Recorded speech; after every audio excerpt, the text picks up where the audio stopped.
call this meeting to order. Please stand and give the Pledge of Allegiance. Pledge allegiance to the flag of the United States of America and to the republic for which it stands, one nation, under God, indivisible, with liberty and justice for all.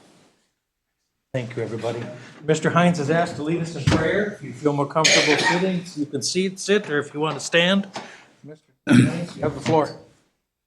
Your name, O Lord, endures forever. Your fame, O Lord, throughout all generations. As we gather, we give thanks for all your grace and mercy. Lord, we invite you to be a part of this meeting this evening. Dear Lord, we ask that you would give understanding and clarity to all things to be discussed tonight.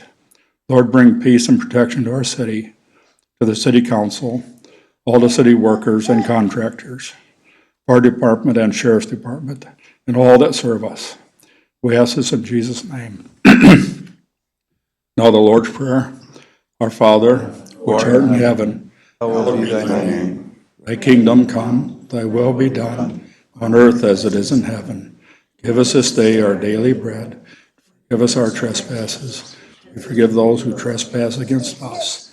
Lead us not into temptation, but deliver us from evil. For thine is the kingdom, the power, and the glory, forever and ever. Amen.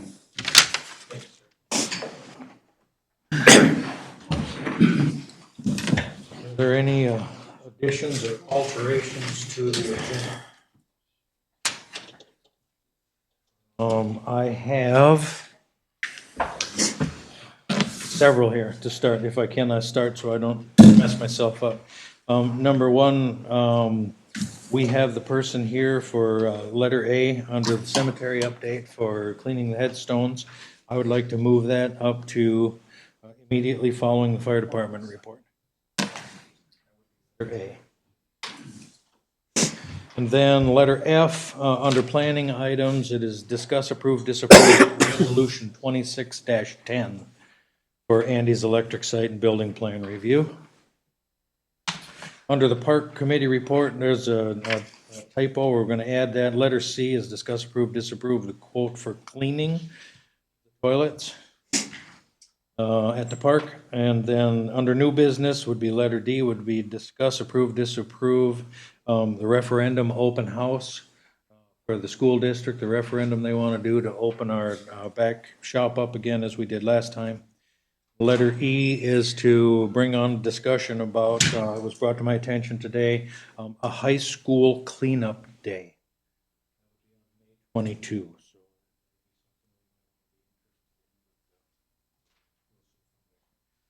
That's all I have. Oh, and we do have Danielle McConaughey during the public comment request. We're asking about comments and questions about the resolution 2606, display of the Minnesota state flag. Is there anything else? Al, do you have anything? No, nothing extra. Tom? Yes, Mr. Mayor, I have three. If I can, under the fire department, number A, firefighter Higgins is not here, so if we can. Okay. And then letter E, discuss, approve, disapprove, leave of absence for firefighter. Then letter F, to accept, to discuss, approve, disapprove of the resignation of the fire chief.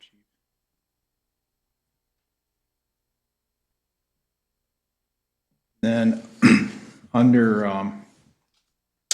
where is it, Park Committee, letter D, discuss, approve, disapprove, plaque for Lester Creasel. Plaque, sorry. That's it, Mr. Mayor, thank you.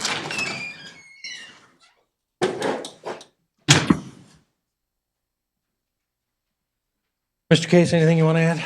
No. Holmes not here, so I would entertain a motion to approve the agenda as amended. Second. I'll second Moved it. and seconded. Any further discussion? Hearing none, all those in favor, signify by saying aye. Aye. Opposed, same sign. Motion carries. Treasurer's report. For the month of April, we have a beginning balance of $1,238,432.27. No receipts yet for the month of April. Disbursements of $36,621.34, leaving an unaudited ending balance of $1,201,810.93. Questions for the treasurer? Hearing none, we'll move on. Sheriff's report. Sergeant Wilson, welcome. All right, for March, the sheriff's office handled 225 calls for service in the city of Baldwin. There was one burglary reported. That was a washer and dryer that was taken from a storage unit. There was one theft of 2 gas cans from an open garage. There were 3 motor vehicle accidents, 21 medicals, 45 traffic stops were conducted, and 28 additional patrols were performed. We also had 11 dog complaints. My understanding is April 7th is when the county commissioners are meeting regarding the prosecution agreement.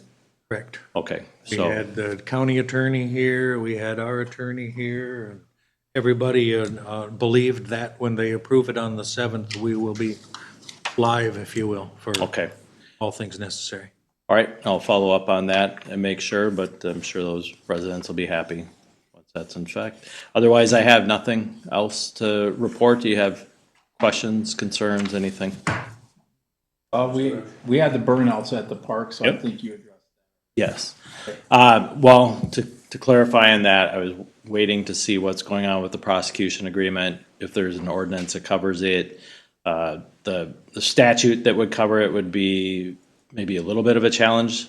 So I've not talked to the person. I do have them identified. I have the vehicle identified, so it's just a matter of, I was waiting till after April 7th to decide how I wanted to address that with that individual. But just of note is there was 2 different vehicles. The primary one is the one that Okay. I think I was gonna talk to, because that's clearly, a burnout, and it's been done multiple times. that. We also had home plate dug out, and it was anchored in there, and it was stolen. It wasn't Willie Mays Hayes, so it was done. Dug out and Yeah, stuff? and stolen. Okay. Any camera footage on that? Unfortunately not. Okay, and that's already been reported, I'm guessing? I did tell Public Works too. Okay. Sounds good. Anything else? All right. Anybody have questions for Sergeant Wilson? All right. Excellent, thank you, sir. Thank you. Stay safe. Thank you for doing what you do.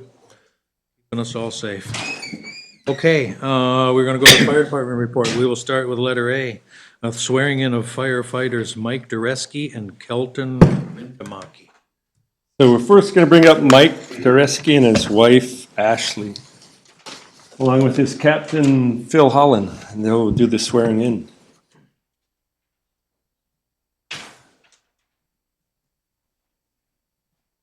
Right here. Okay, ready? Yep. I, Mike Dureski, solemnly swear to uphold the Constitution of the United States, Minnesota, all ordinances of the city of Baldwin. and the rules and regulations I will strive to maintain of a spirit of teamwork and cooperation. personal, with all personnel, I will seek to give one of the highest examples honesty, integrity, and good citizenship. of behavior on and off duty. Affects the reputation of all firefighters, I will at all times uphold the highest standard, firefighter, and the proud traditions of the Baldwin.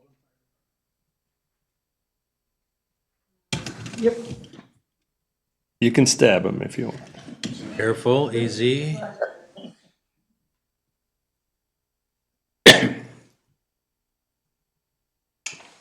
What a wonderful thing. Thank you.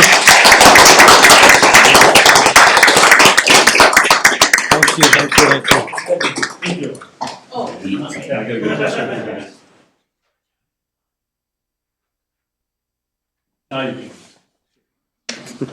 you. Welcome aboard, Mike. Thank you. Congratulations. Next is going to be Kelton and his wife Nicole, and their little baby. Flora. They had the sheet.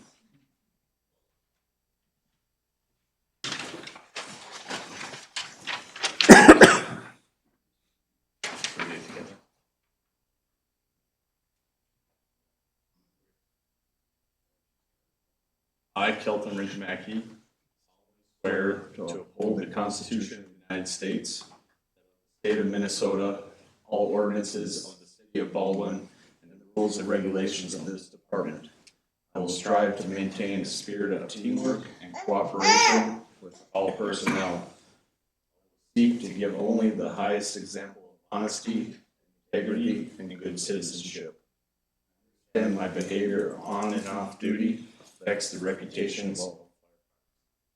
I will at all times uphold the highest standard of a firefighter and the proud traditions of Baldwin Fire Department.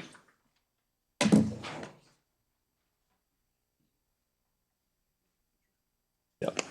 The wife's got to stab him first. Yeah.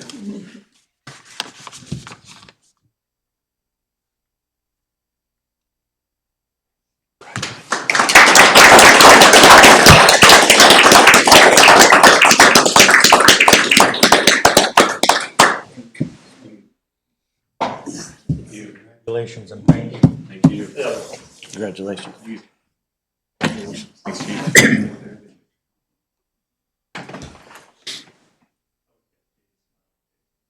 Yeah, I can move.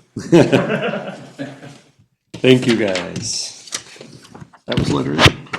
That was letter A, thank you, you guys. And then letter B is discuss, approve, disapprove additional $345 electrical quote for fire dance.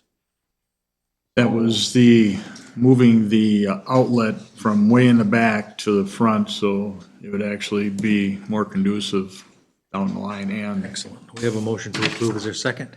I'll second it. Motion is second. Any further discussion? Hearing none, all those in favor, signify by saying aye. Aye. Opposed, the same sign. Motion carries. Discuss, approve, disapprove leave of absence for firefighter Danielle Artman. She's off on a medical leave. Yes. I'll make a motion to approve. I'll second it. Motion is second. Any further discussion? Hearing none, all those in favor, signify by saying aye. Aye. Opposed, the same sign. Motion carries.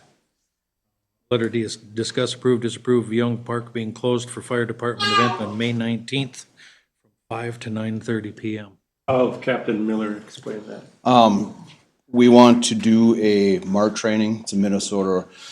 The State Patrol and St. Paul firefighters will come in. We'll do a training with the helicopter. We'll do a real life scenario with a rescue in the woods in the park. I tried to get the Sherburne County Wildlife Refuge, but there's so many regulations with the feds that we decided to go to Young Park.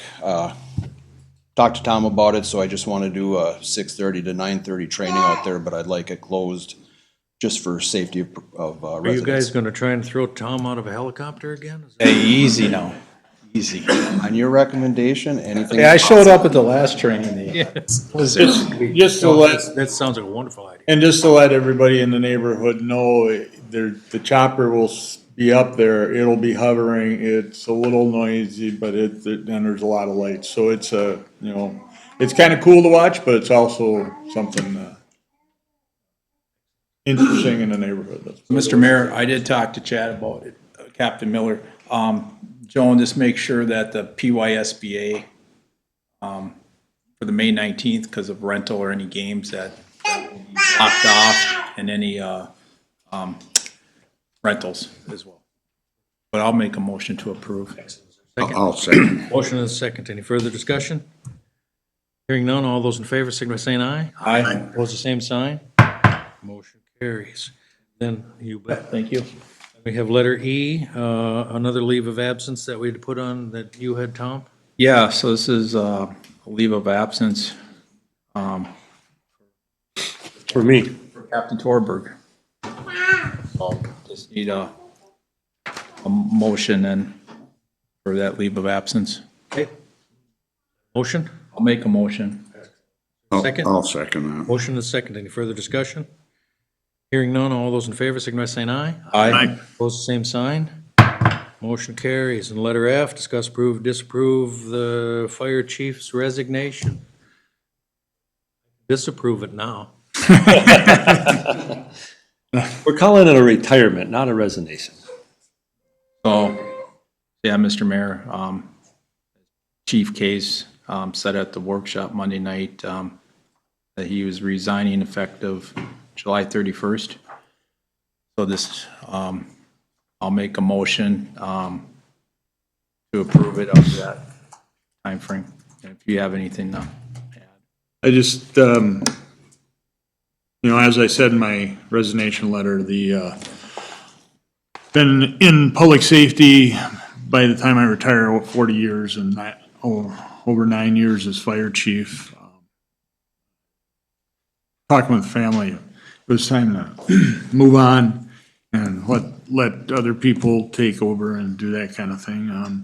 I very proud of that fire department and what it's become in the last 9 years. Entire time I've been on the department. But it's time to move on and let somebody else take over, so. I'll miss it, but, and again, I won't, I'm 64, it's time to let the young bloods do it, so. Thank you for your 9 years as a chief and 9 years. all the years of public safety, and I understand the personal life as well. Very much I understand the need to do that as well. I'm good up there. You've done a lot for the fire department, as the fire chief, as a firefighter. You have been on the fire department for way more years than you've been.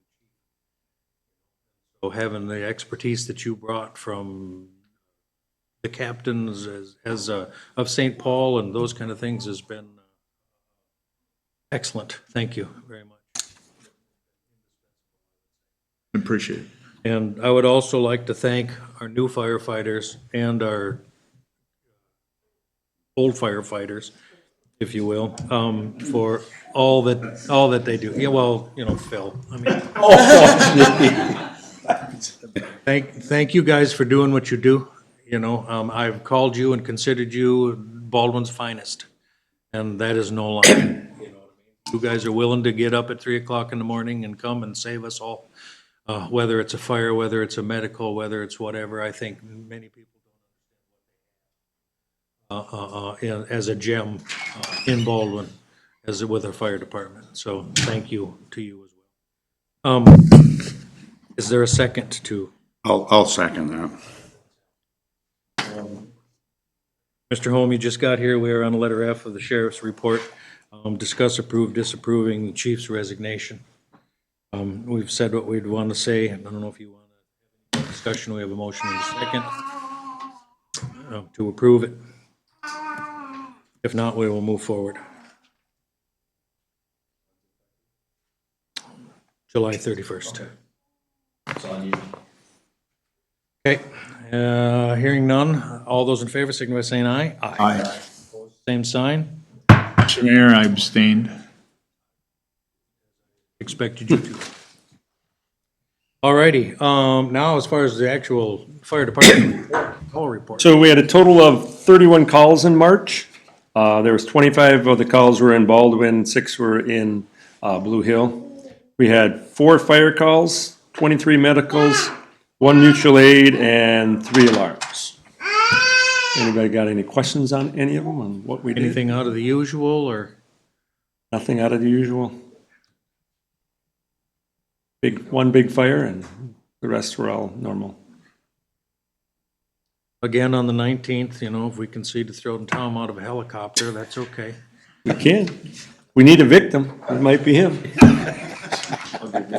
All right, thank you. Thank you, gentlemen, ladies and gentlemen, firefighters, wives, thank you, because it's quite a deal. Anything else for us? That is it. Thank you. Thank you, guys. All righty, moving on. We have Enjoy the moved Chiefs letter A game. from the cemetery update Enjoy the Chiefs up to game. right now. So if you would, ma'am, this is discuss, approve, disapprove cemetery park day and cleaning of gravestones at Baldwin Cemetery. Welcome. Thank you. I'm Becky Rittenauer, and I am looking for permission to clean up some stones at the cemetery, Baldwin Cemetery. I did this last year. I cleaned up 3 Civil War veteran stones. They needed a lot of help. They were almost blocked with lichen and dirt and all that. And I thought this year I would clean them up again, but I went and took a look at them and they're perfect. They're really in great shape. There's a little spot on the back of one of them, so I'll check that out and clean it up. But I guess I'll move on to World War I. And there's only one veteran stone out there that I've found. There may be others. I'll have to do a walkthrough and check the stones. They just don't have a digital footprint yet, so. But the one that's there is Willis Johnson. He doesn't have any surviving, descendants, so the grave is pretty neglected, so I'd like to clean it up if I could. I'm here to ask for permission. I'll second that, and thank you very much. Yes. Motion. Thank you. Is there any further discussion? Yes, thank you very much. I'm a retired teacher, so I feel like I have to have a visual, aid. And this is my scrub brush from last year. I bought a new one for this year, but they needed a lot of work, so. The bristles were this long. Well, yeah. Yeah. Yeah. I suppose that all the names from the area, Chopper usually. Okay. Maybe cross-reference those names and see if any Baldwin Cemetery.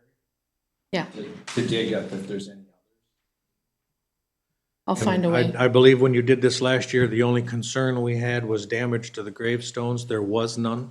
Right, yeah. All in favor? And I use D2, and this is very safe. It's non-toxic. I mean, you could drink it and it wouldn't make you sick. But it's better than vinegar. It's better than bleach. It doesn't cause any damage at all. Thank you. Okay, hearing no further discussion, all those in favor signify by saying aye. Aye. Opposed, the same sign. Motion carries. Thank you. Thank you.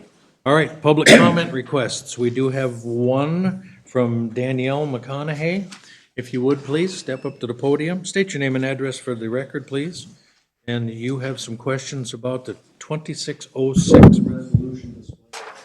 Yes, Danielle McConaughey, 30277 126th Street Northwest, just down the road. So first, good evening, Mayor Swanson and members of the council. Thank you for letting me come here and speak. As I get started, I do have some questions, but I'm going to just ask for a chance to deliver my remarks and my questions without interruption, just so I can maintain the stream of clarity and I can get my perspective across as clearly as possible. So I am here tonight because of the recent decision to continue flying the former Minnesota state flag rather than transitioning to the newly adopted design. And I wish to formally share my concerns, not only about the outcome of that, but the process that led to it. So at the last meeting that I attended 2 weeks ago, the agenda indicated that the council was going to discuss and then approve or disapprove a resolution.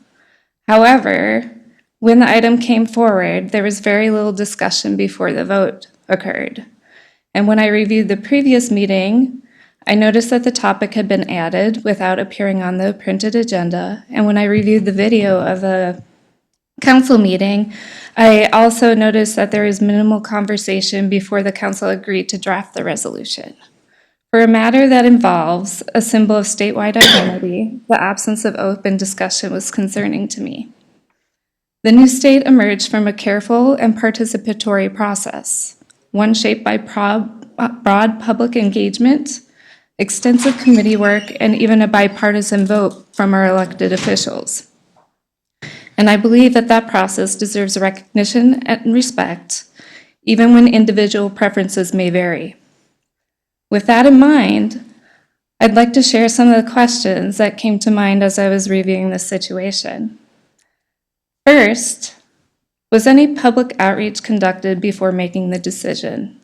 In other communities, they have chosen to solicit feedback, and I'm not aware of a similar effort here despite my presence on social media. Second, what considerations guided the council's choice? Was there a possibility of flying both flags, honoring our state's history as noted in the resolution, while also embracing the new design? Was that ever discussed? Did the council members have concerns about the new flag itself? And if so, were those concerns raised during the statewide feedback process? Has the council reviewed the designer's notes to understand the symbolism embedded within the new design that highlights our history in a new and more inclusive way? Finally, I want to express a broader concern about transparency. Even when an issue may seem symbolic or small, the way decisions are made matters.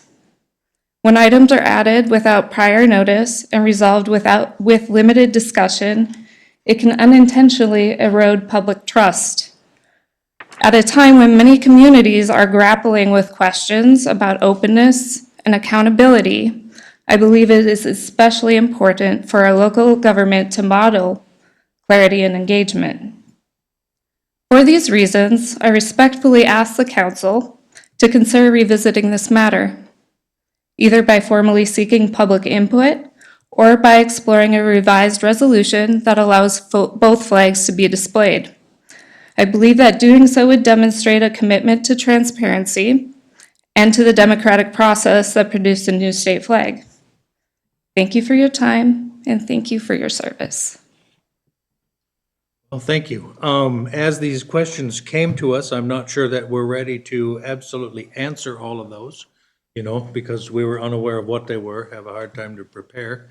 And usually we try and keep the public comment requests to about 3 minutes. Yep. The questions you asked deserve longer answers and better answers than I think we're prepared to give in a 3-minute statement.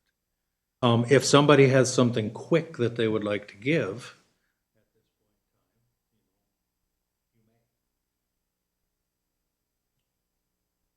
otherwise, what we would do, and what I would suggest that we would do, is we would put in writing, and what I'm going to tell you, and what you will hear from me, is the resolution states exactly the way I feel and the reason for that. One question I can answer is that it was added to the agenda, similar to some of the things that we added tonight.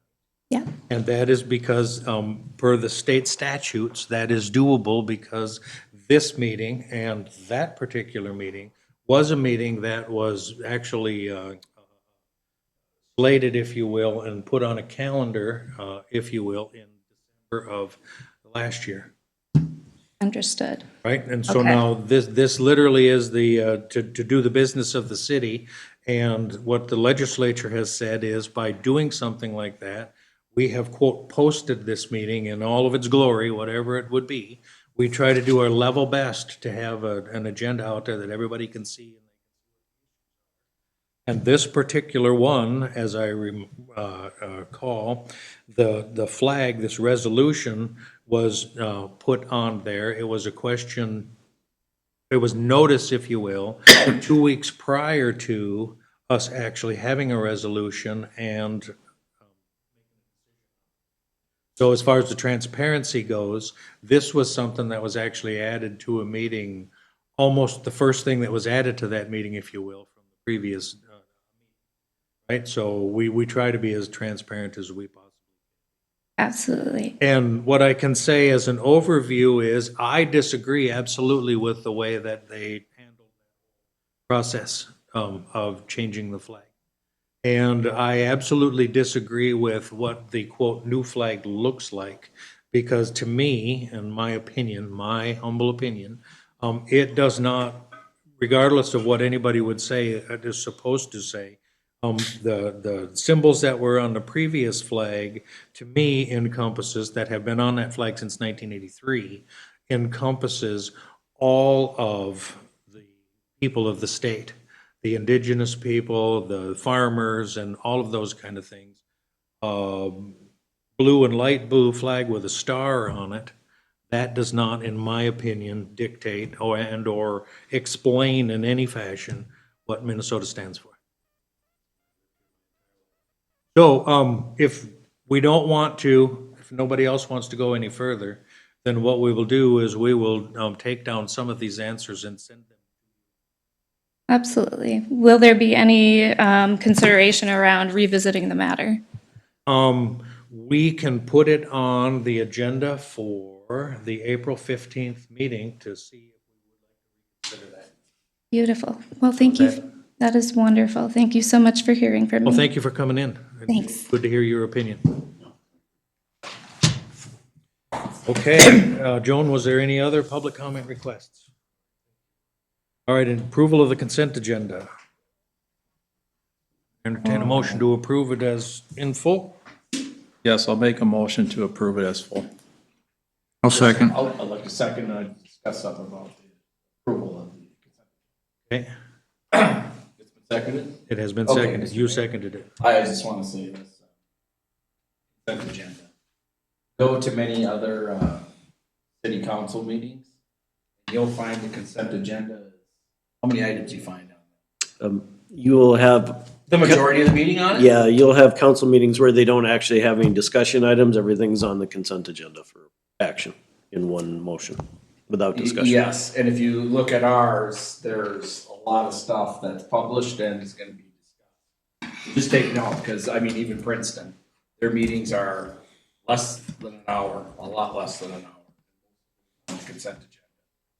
In Zimmerman, they maybe talk about 3 or 4 things after the consent agenda and they're on. We go to a great extent level to have a well written out agenda, lots of items on it and a lot of discussion in our meetings. Dan, what time would you say you get home often? 10:30. Okay, and that's early because in the early days, back in the 2008-10 period, when Mr. Volkemer sat on the town board, we were getting out of here midnight, as late as 1 a.m. Sometimes we even stopped the meeting and reconvened. Okay, so this body here has always put a lot of time and effort into discussing the matters. So I just wanted to say that that's a very narrow consent agenda, and that's really relatively new for us in the last 5, less than 10 years. We only just have approved the meeting.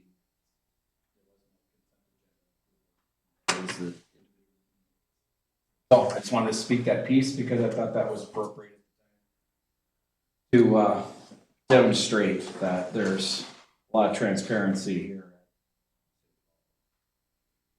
Home, any further discussion? Hearing none, all those in favor, signify by saying aye. Aye. Opposed, same sign. Motion carries. Planning items. Letter A, discuss 2025 building permits.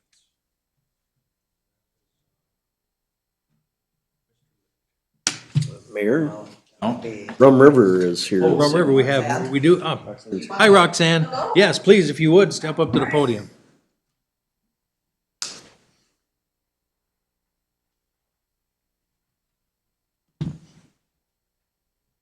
Well, good evening, Mayor and Council. Again, Roxanne Schrader with Rum River Consultants. Thank you for inviting me to the podium. I didn't know if I'd be speaking tonight or not. So I just wanted to put together a 2025 year-end report that was easy for you guys to review and just kind of get a snapshot of what occurred last year. And as you can see up on the screen, there were 413 permits that were issued, completed inspections. We were busy in the city with 1,367.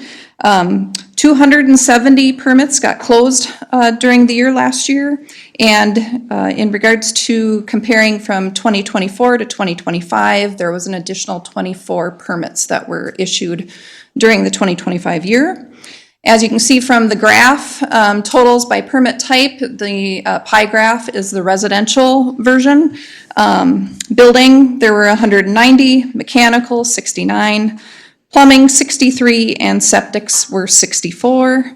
And in the bottom left-hand corner is the non-residential and multifamily permits, where 7 building, 2 fire, 9 mechanical, 4 plumbing, and 5 septic.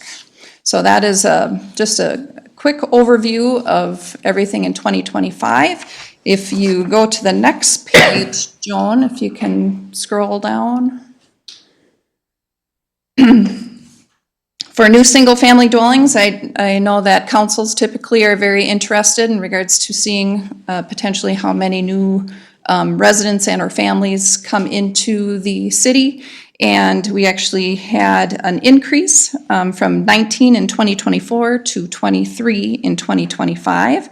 Not all of the jurisdictions that Rum River serves saw an increase, so it was nice that Baldwin did have that increase just for the population-wise and growing the community. In regards to septic administration reports, Rum River completes those for any of the compliance inspections that are completed in the city. We had 87 that were compliant. However, 32 came back non-compliant during the year. So when there is a non-compliant report, then our office sends out a letter just explaining what the process is in order to get that septic system into compliance. So we have a lot of correspondence with that, which in turn goes to that third column for that septic non-compliant contacts.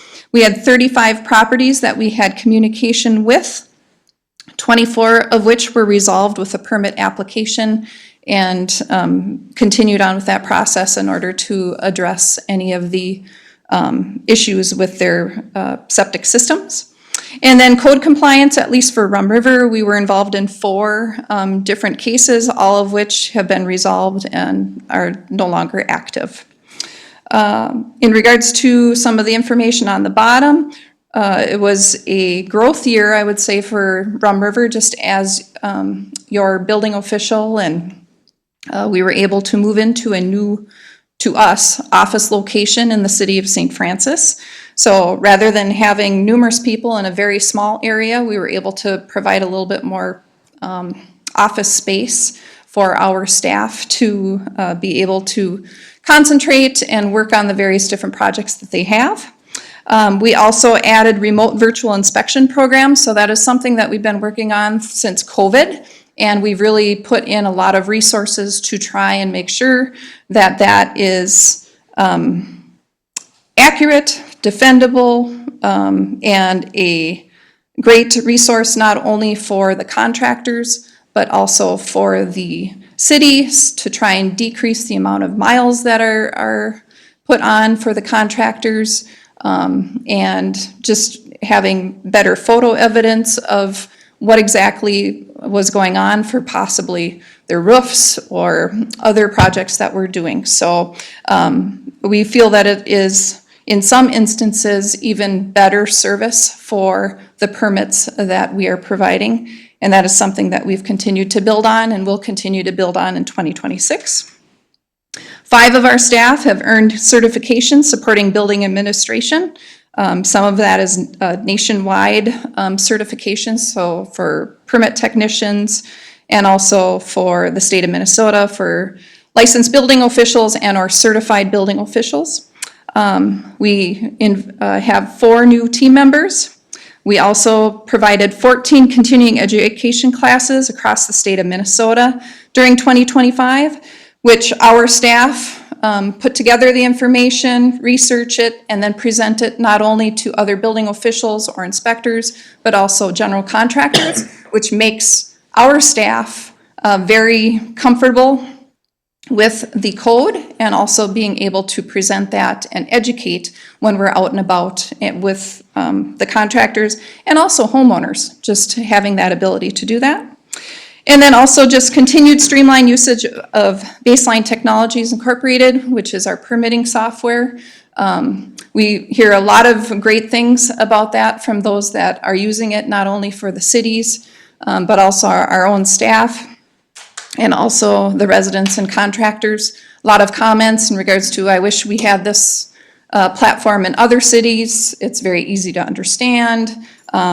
So we continue to work and partner with Baseline in order to make it even better going forward. So we continue to give back to the community, Sherburne Towards Zero Death Safe Roads Coalition, Adopt a Highway Program, chamber member, just a lot of different things along with donations to local programs not only in Princeton, but Zimmerman, Blacks 4-H, St. Francis, and various others, all the way down to Haiti. So where Andy does various different mission work down there.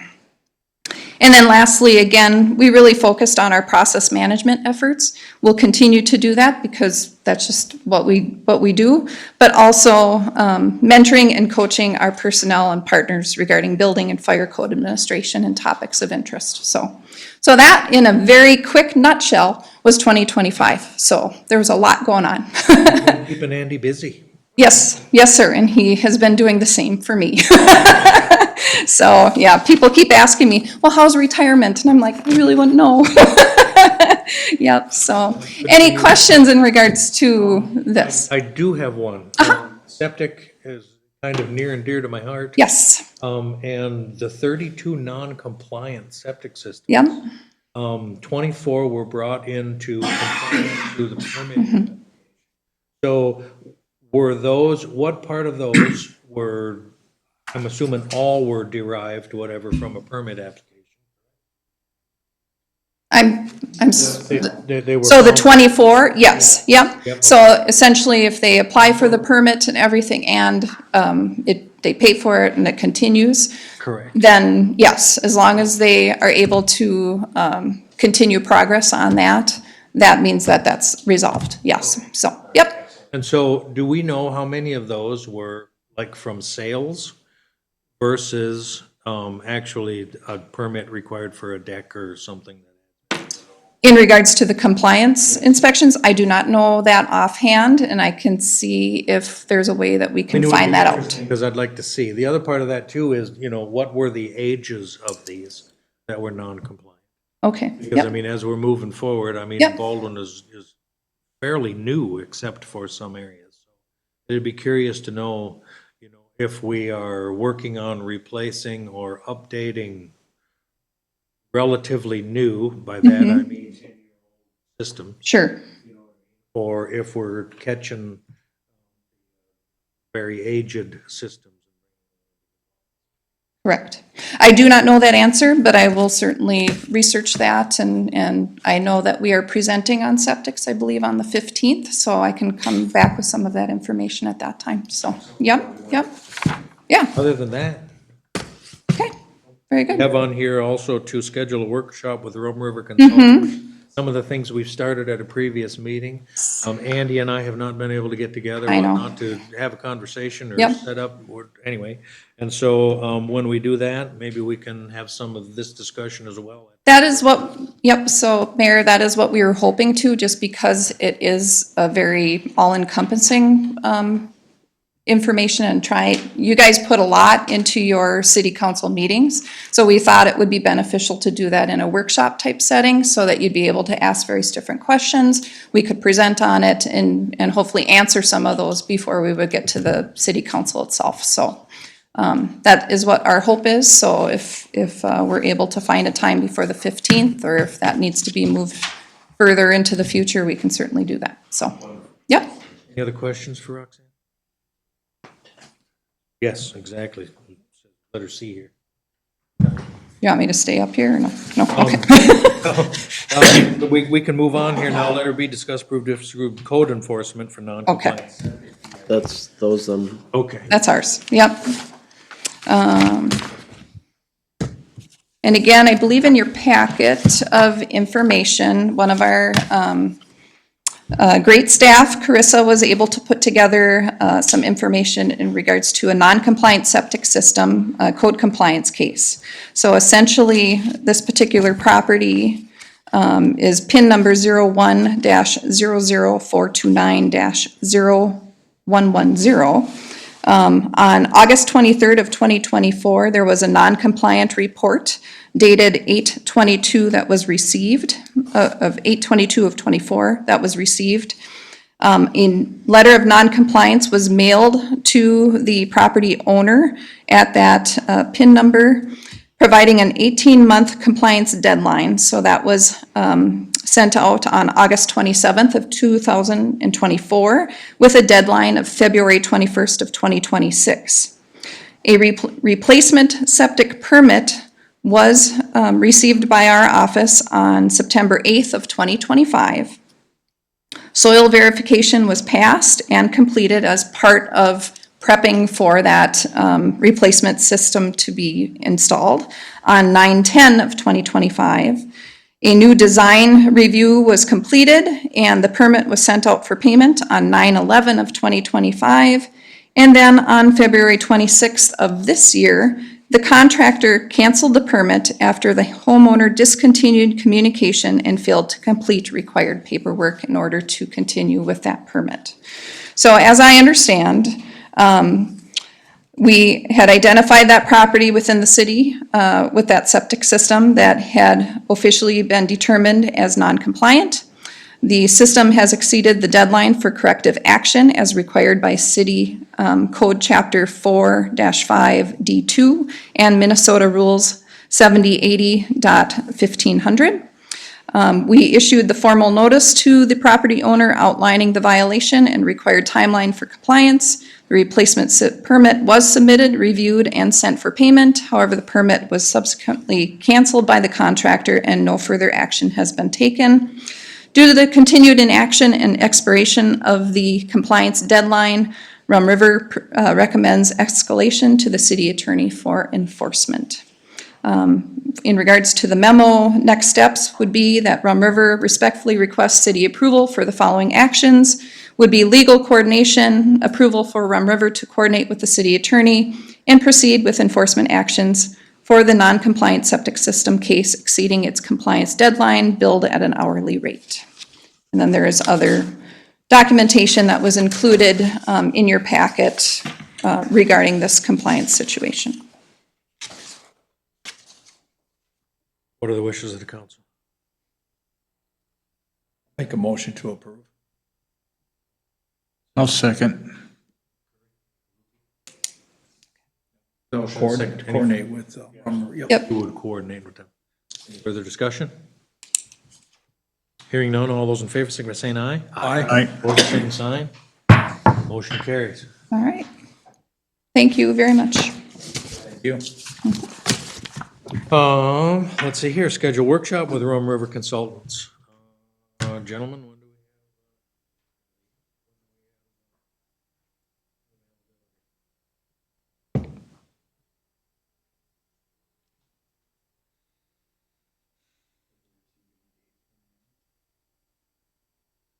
Don't know that we have. Roxanne, do you have? Not dates? that I'm aware of. I do know that he has a fair amount of night meetings. I can see on his calendar. I apologize for that.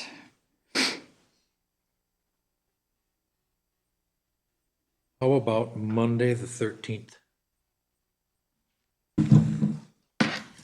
Only because I'm picking a date. That I believe he would be able to do that one.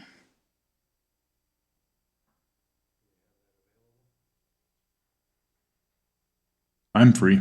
Yeah. Busy week. They're all busy. Oh, the Would that be at 7 7 o'clock. p.m.? Okay. The 16th is the Board of Equalization Park meeting.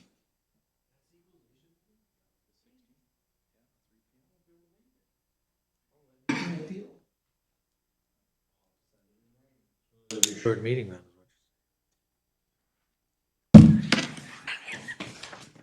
Okay. If that works, I need a motion, if the Monday, the 13th works, I need a motion to approve. I'll make a motion to approve Monday, April 13th. I'm sure you are. Is there a second? Because you made that. I'll second that. Motion and a second. Any further discussion? That does work for you, Roxanne? I believe it does, looking at our quick calendar, so. All those in favor, signify by saying aye. Aye. Opposed, the same sign. Motion carries. Thank you. Okay, thank you very much. I appreciate it. Discuss further ordinance communications. Mayor, council members, so at the meeting on March 4th, with the new newsletter format, the council directed that we put together a list of items that could be covered as a ordinance highlight within that. We drafted, and you'll see it in your packet, the first two regarding dogs at large and racetracks that were included. But here's a preliminary list that we would pick articles from, basically write kind of a standard article that could be reused in kind of a cycle and updated as necessary as other topics. So this is presented for information purposes and to see if there's any additional items you would like to see added to the rotating list of topics. Mr. Mayor? Yes. So Dan, on the head wall ones, are we communicating with new builders to coordinate that with the homeowners? Is kind of letting them know that? Mayor, so we are updating the driveway application with additional information that will address head walls. Okay, thank you. Is this, but that's gonna be with the builders. Now, the builders are done and the homeowners. And maybe the city clerk can address this, but oftentimes it's the homeowner that's coming in to apply for the driveway permit that we see from time to time.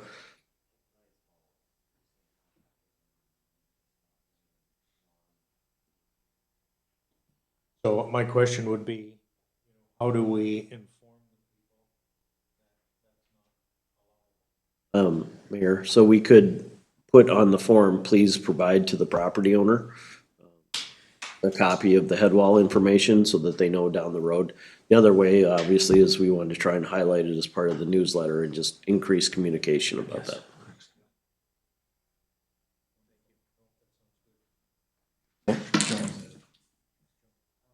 So on the last newspaper newsletter, we communicated tracks.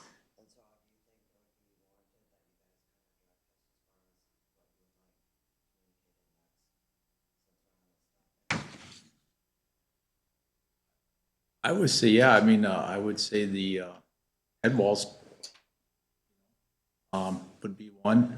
Mayor, if I could, the head walls is a good one, fences is a good one, and building permits are required is a good one to run kind of in the spring, because that's when people start doing things like, oh, I'm gonna landscape the yard and I'm gonna put a head wall in. And seems like a great idea until you read the newsletter.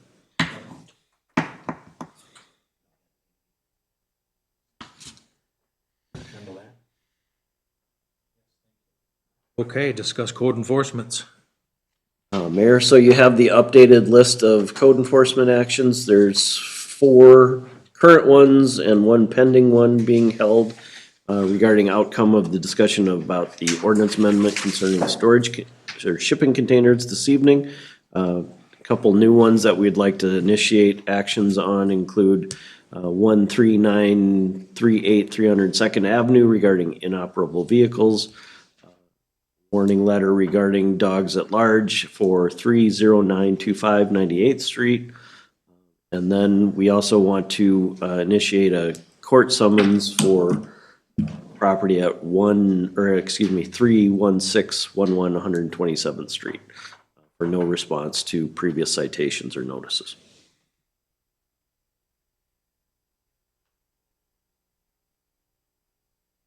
You don't need approval on anything, just. Motion to approve the yellow highlighted items. I'll second. Motion and second. Any further discussion?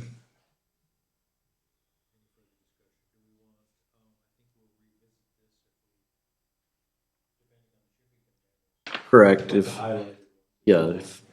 depending on the action the council takes on the subsequent item, we could reinitiate the action on the blue highlighted items. My intent would be that we would start with step 1 with each of those properties again, and give them the full opportunity to come into compliance with the ordinance that would be in effect. All right, we have a motion and a second to initiate. Further discussion? Hearing none, all those in favor signify by saying aye. Aye. Opposed, the same sign. Motion carries. Okay, and as we will revisit that, we'll move on to letter F. Discuss, approve, disapprove, resolution 2610, Andy's Electric Site and Building Plan Review. Thank you, Mayor. Andy's Electric is proposing to develop a 5-acre property that's on the south side of 313th Avenue. It's the second lot in from Highway 169. It's right across from Lifestyle Tint next to the, forget what kind of business it is, The accounting office. accounting, that's the accounting place. Right next door. They're proposing to build an initial 6,900 square foot building for their electrical shop and contracting business. The site plan includes the ability to add a second 6,900 square foot building in the future, either for themselves or for additional businesses to locate. The application requires site and building plan review prior to application for a building permit. That's subject to review by the Planning Commission and approval of the City Council. You can see the design of the building includes the stone architecture as required on the front-facing side towards 313th Avenue. So I actually complimented them on the layout of this rather than just putting the brick horizontally in a line across the entire front, but stacking it up actually is a more interesting application. Their site plan complies with the requirements of the zoning ordinance in terms of all dimensions, setbacks, et cetera. We are working with the property owner on the extent of the pavement that they're required to put down with the initial construction, as well as curbing, both from a stormwater management standpoint and also delineating the parking area. But that is an item that we can resolve working through the building permit process. The Planning Commission considered the application at their meeting last week on March 25th. Mr. Franey was present at the meeting. Unfortunately, he could not be here tonight, but he did not have any concerns about the recommendations from city staff. Appreciated the Planning Commission's discussion of the application concerning the pavement and curbing, recognizing that he's trying to, add a new business into Baldwin that has potential to expand. So bringing more tax base and employees to the city is always positive. So they did vote 6-0 to recommend approval. We have Resolution 2026-10 for your consideration tonight, which includes 15 conditions of approval. I'll second. Motion and second. Any further discussion? Was Andy's, they were formerly down in Elk River, right? This- Moving out there. Harvesting.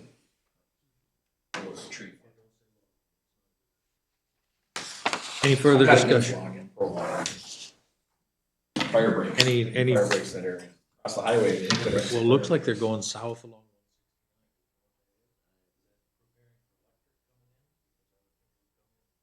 Road, not from that area. I'm not sure. Is there any further discussion? Hearing none, I would entertain that motion to approve. Favor signify by saying aye. Aye. Opposed, the same sign. Motion carries. Welcome to Baldwin Andy's Electric. Okay, and then we have letter G, discuss, approve, disapprove ordinance amendment 2026-04 for accessory buildings. Mayor, this is the second time the city's considered this matter within the last 2 years, so hopefully we can find some resolution here and move forward with standards in place. It was initially reviewed in November of 2024 at the direction of the City Council. The Planning Commission discussed the ordinances as written and recommended no change. But then, of course, almost all of the Planning Commission turned over. One of the first questions they asked was about use of shipping containers for accessory buildings. So the issue was rediscussed again earlier this year, including a joint meeting with the City Council on February 26th. Following that discussion with the council, city staff presented the Planning Commission with a draft ordinance basically reflecting the discussion based on the preferences of the majority of the city council members that were present as a starting point for the Planning Commission to review. They considered that at their work session on March 11th and directed changes to the ordinance, which is presented in its final form as part of this council packet this evening. The amendments were considered by the Planning Commission at a public hearing on March 25th. There were no public comments. Again, the Planning Commission expressed support for the ordinance as presented and voted 6-0 to recommend its approval. So the proposed ordinance would, first of all, define shipping containers as a specific type of structure for the purposes of establishing regulations. The current ordinance allows use of semi-trailers for storage purposes on residential properties. The draft amendment would eliminate that and prohibit their use. In terms of allowing shipping containers as permanent structures, the minimum area would remain at 10 acres. There would be a limit of 1 per property. They'd be subject to additional setback requirements, including not being allowed in the front yard or a yard abutting a public street. They'd be required to be painted as well as anchored to the ground. In temporary uses, which is where one area where we've had some issues from an enforcement standpoint, when used for construction, when there's an active building permit on the property, it could be up to 180 days within a 12-month period as a hard limit, and then 30 days within a 12-month period for any other purpose. The ordinance also includes an exemption that if you take a storage container and put siding and a roof on it so that it otherwise looks like an accessory building, it would not be subject to these limitations. The exception would be there, obviously, the doors would be exposed, but most part, it would be screened as to represent an accessory building. And again, the Planning Commission recommended 6-0 to recommend approval of this. I think one of the things that influenced their discussion going into the March 11th meeting is that they were all provided the addresses of the current code enforcement cases that we have on these items. They went out and looked at that, and if there had been any in support of lowering that minimum acreage or lessening the standards, their perspective certainly changed after viewing each of these sites to the point where they unanimously recommended the ordinances being brought forward tonight. Are there any questions for Dan?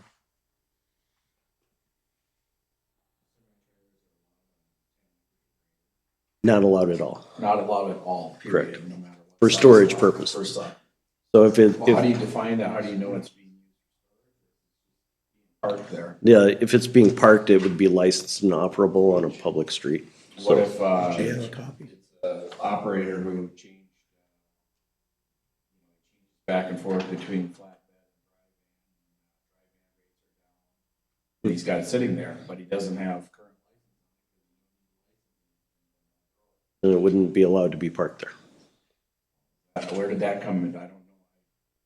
I can see if you're saying as a storage thing, but you've got a situation where it's not being stored, it's just there. It's not being. Mayor, so the parking ordinance doesn't currently allow parking of semi-trucks or trailers on residential properties. So that would be another area where it's in violation. Well, I'm talking lots greater than 10 acres. Any residential property, it's not allowed. Semi-trucks and trailers? Correct, any. That's, when did that get adopted? 2023, Well, we need to take a look at that. You're saying ones that are licensed or non-licensed? any semi-truck, Any semi. anything larger than a class 5. On any residential property? Correct. How did that get snuck in there? We adopt that from Sherburne County? Actually, that was standards recommended by the Planning Commission that they modified. It may have actually been part of Sherburne County's, but it was rewritten. So, any realization of how many, people have semis parked on properties around Baldwin? I wouldn't say 900 of them, like. There's a few. But I'll bet you there's 50 or 60 of them. At a minimum. If you drive around and look, I'll bet you there is. Mayor, separate from the shipping container, that's an issue the Planning Commission could also revisit. Well, this as is well. just eye-opening my eye in this Yeah. discussion. Mhm. I mean, I guess I'm not in compliance all this time. You'll be hearing from us. You'll be hearing. Write them all. Yeah, you know, in fact, when Sherburne County widened out 38, I had a discussion with them, engineers, about their plans. I pointed out to them, I said, I have a very wide access here, wider than normal here, and I've got wide access down the road at another property. You know, and I said, historically, they were wider for farm machinery, and there's always trucks going in the other property for the last 50 years. And, you know, they they said, oh, no problem, they obliged, and they made sure up because trucks go there, trucks get parked there. All the while. Like, if we have a semi like that that's parked Mm-hmm. then that does not. Correct. This does not. In a building? If it's inside the building. If it was parked in a building. There are some that have buildings large enough. Time to put a new building. I gotta move some stuff out of my building and tuck my truck in there now. He's got a conditional use permit to have 2 trucks there, so now how does that work? Well, the issue tonight actually is semi-trailers used for storage.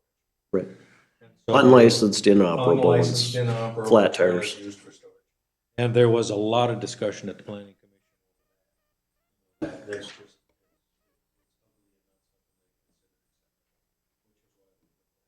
If you want to, we have a lot of truck drivers around. Truck and they can't even park overnight. Absolutely have to revisit that. One right off 38 there. I was Yeah. unaware of that. Good catch, good catch. I'm just saying, there's probably 10 that use 38 every day. Yeah, and there, Absolutely, that's just yeah. one road. No, and I. Well, there's a lot of I people think that it's park something that the can go to the trucks. planning commission and they can revisit that. But then also, I don't know if I agree, with the lots larger than 10 acres not being. When you got 20, 40 acres and you're 800 feet away from the nearest residence, what's the issue?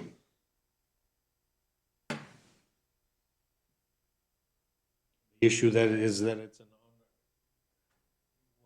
Talk about some of the discussion that was had over Yeah, there. Just to yeah, Mayor, the planning commission's perspective is, a storage container used for storage purposes is one thing, but a semi-trailer that is sitting there inoperable, the tires aren't being maintained, there's weeds growing up under it. It's even less sightly than the storage container. I've seen some ugly stuff out there, but Mhm. I also, some of the farms that are still in operation, there's a lot of stuff there. And there was a moment before we took over zoning that Sherburne County farmers with implements out in a pasture. That wanted to crack down on that.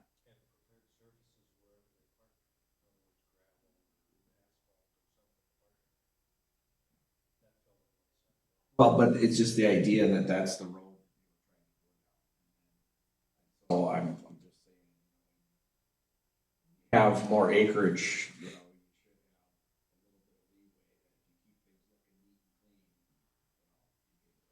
Well, and I think. I'm not gonna die on this hill over a semi-trailer used for storage, but I'm just. And I think that also too, this is gonna wind up being driven on a complaint basis. So by passing this ordinance, other than the ones we know of at the moment,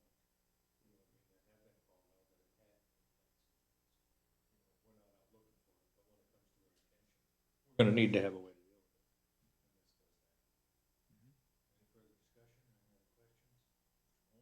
For the record, it did show that with this ordinance, if a container on the smaller lots, incorporated as a part of the building. Correct. And has some kind of siding or elements, guys that make it look like. Now gives a pathway for people who have a container having one to use if they come permitting process. Correct. And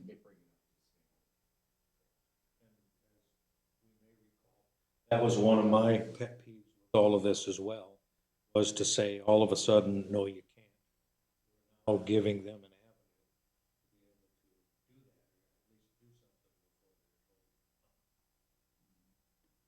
avenue. That inclusion, whatnot, answered all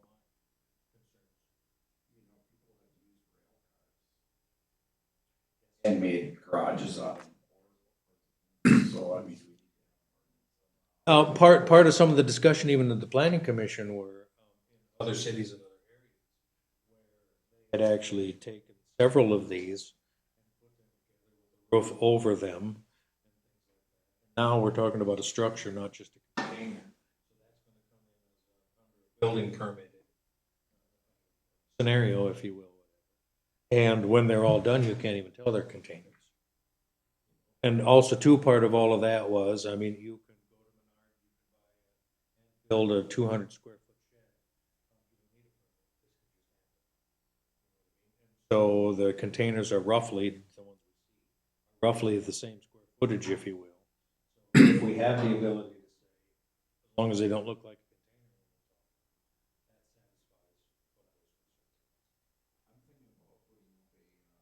Stick frame structure. Look. You want to put a Maersk on the side? Knew that was coming. And it's got a flat roof.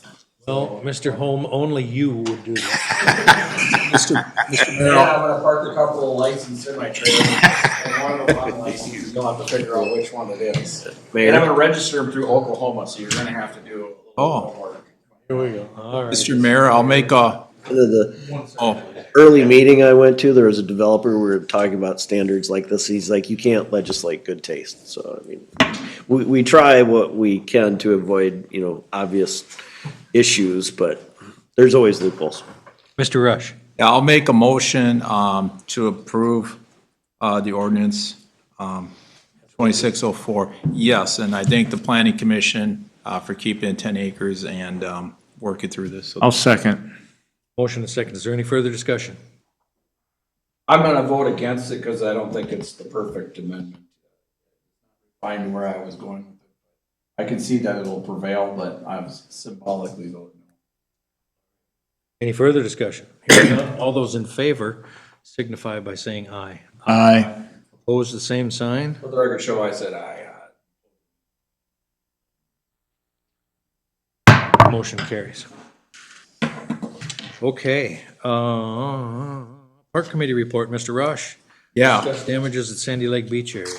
Yeah, so Public Works sent an email. If you remember, we had that area harvested for all the cattails and had it really looking nice. Somebody went in there and wreaked havoc on it, ruts everywhere. It's just unfortunate. So are we asking for information and putting a reward out for the damages for this? I think we should. And I also think that, yeah, because we had a gate to keep people from using that. Yeah. Decided to be. Apparently, we didn't put a snow fence traveling through that area. Assume they wanted to use that to get out on the lake for ice fishing. Yes. So we can do that. I just need to know if we want Public Works, rent, clean this up. They're gonna need some equipment to do it. Big ruts there. So, I don't have a problem doing that. I think, might want to wait until after June when we get our. okay. Also, then in the future, let's plan to put, if we don't want that to happen, let's plan to put a fence up there prior to. I think there's a gate there, but I think wasn't there a date or something that had to be open? Yeah, historically, the seasonal gate at Sandy Lake Beach, historically, the gate has remained open between Labor Day and Memorial Day and closed between Memorial. No, that's a bunch of BS right there. Because when the lake owners came in here, what they wanted, this is what they wanted, I was on the board at the time. What they wanted was they were like, oh, the neighborhood in the background's using it as a swimming beach and we think it's unsafe to have people land boats there. We think that you should put up a gate to have that sort of protected so that the kids are safe. So we decided to be a swimming beach and put a gate up and they said, and he put a lock on it. We would like the lock. We would like to put the lock on there because we'd like to be able to, at the end of the season, open it up and take our boats out at that landing instead of having to drive around to the north. And I said, oh, so you get everything your way. The whole guise of it is one less landing, less boats coming to that lake that don't live on that lake. That's what it was driven about. That's what it was about for those lakeshore owners, was limiting access to that lake. We decided to agree and say, yeah, you know what, people do use it for swimming. We've got a nice improved access on the north side, but you don't get your cake and eat it too. Whereas that gate's supposed to be locked year round. It wasn't for their convenience, because they're like, well, gee, when we take our boat out in the fall, we gotta drive all the way around 100th Street to 270, and here's the violin going. No. So I don't know where they got off, where they thought that this needs to be open. It doesn't need to be open. It needs to be permanent. And apparently, this was left in a situation where somebody did a significant amount of damage, and we paid a lot of money to get that. So I want a pound of fucking flesh from whoever did this. The people in the neighborhood would have seen who is having a trouble time getting in there, put a reward out, have the motherfucker pay for it. Mr. Holm? Yes. I'm going to ask that you refrain from doing that. I'm sick of freaking people walking over. Sans the clobbering you with the First Amendment and trying to take away your free speech. I don't want to do that. Yeah. But I'm going to ask that decorum prevails. And that Yes, sir. I'm sorry, I was a little wound up there. I'm but asking that you. You got your point across. You Move refresh. on. I just think we need to make sure we can prevent this from happening The again. gate locked. So fix it and just lock it permanently. Yeah, is there a reason to have the gate open? Well, Any legitimate reason to have the gate open? that's how it's been for the longest time. Right, but is there, other than what we've had on there, we can amend that? I'm assuming we can amend that. Let's keep it close. Yeah. And show me a good reason to have it open. Public Works would have the lock, the keys to the lock. If there is a reason, for emergency purposes to get it open, we'll get the key, make sure the fire department has a key, that kind of thing. But otherwise, I see no reason to have it open. If we're gonna have damage like that the citizens, the rest of the citizens have to pay for here. Yeah. So at that then, Your question is to have them procure the equipment, whatever, and or at least rent the equipment, whatever. correct, to fix it, and then we can have it permanently locked. Yeah. Yes. And- That motion. Yes, that's a motion, and do we want to have a reward too? I would have a hard time when looking at these pictures. Yes, it's devastating. Did somebody go out when the ground was thawed, it was muddy, and they sunk?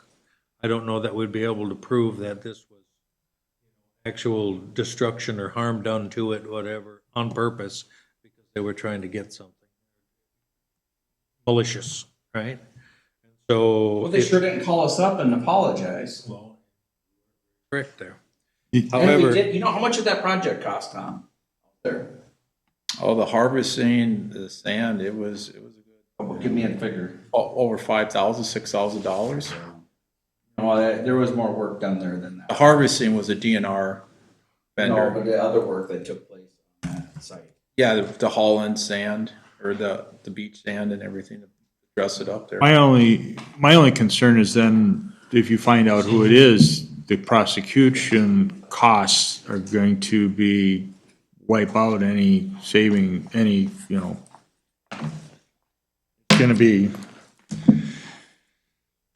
be nice to find out who it was, but I just don't see taking to the court, prosecuting and do all that cost is gonna be significant too. I understand wanting to get them, but, again, proving it and getting in court of law and say, oh, I'm sorry, I didn't, I think that part of the fix for this probably is some class 5 and some other things in here that are going to be better equipped to handle traffic if we're ever going to allow the gate to be opened. And I would have to go back and look and see, because I know there was a date that was opened and closed. And I do know that at the time, the city now will own the lock, open it and close it. That was the agreement at that point. So we can look into that. I don't know that my fear is rewards, going after this, prosecuting, throwing good money after bad. We already have to do something whatnot to fix this. Fixing it, I can, grading this out again, whatever, hire it done or whatever that might would be. I think at this point, if we could fix it and just lock that gate, because if it's just for swimming anyway, why do they need a car down there? Correct. That, and it was requested to turn that into a beach there, in fact. And I do believe that at one point that was used as a boat launch.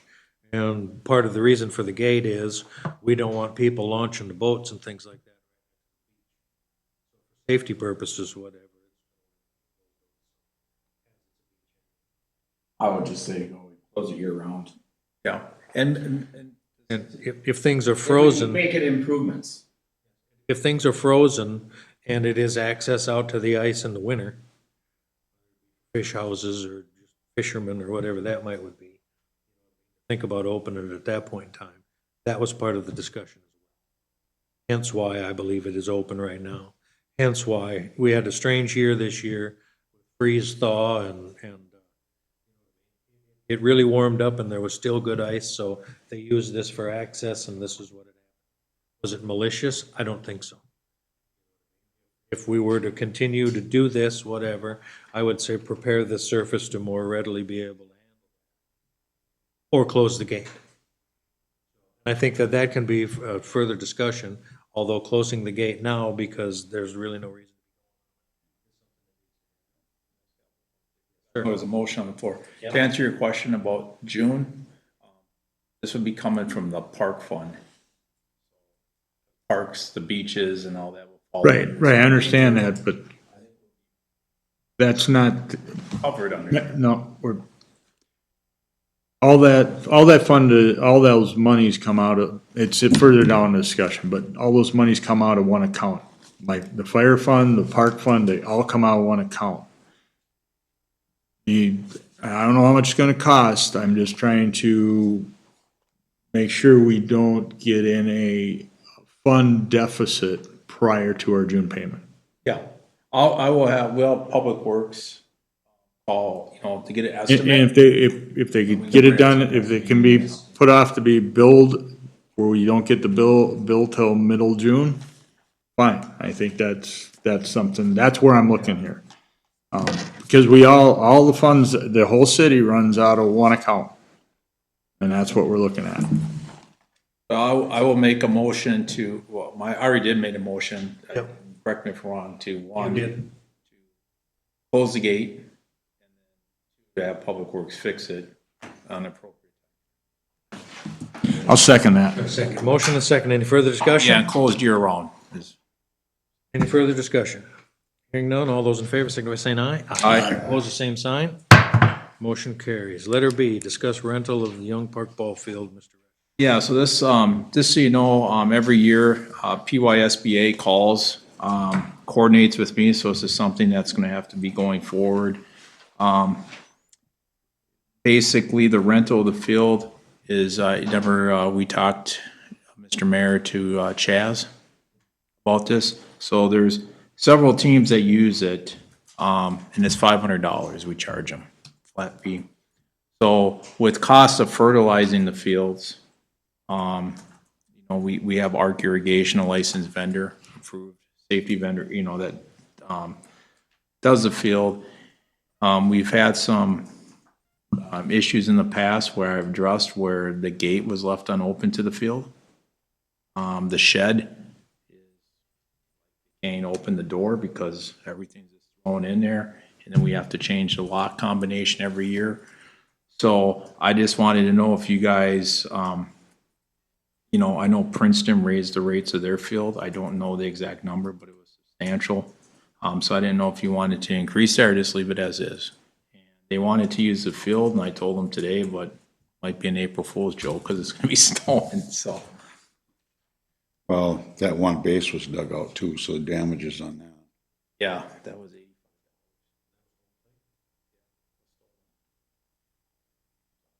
They dug it out. I remember anchoring that in there years ago.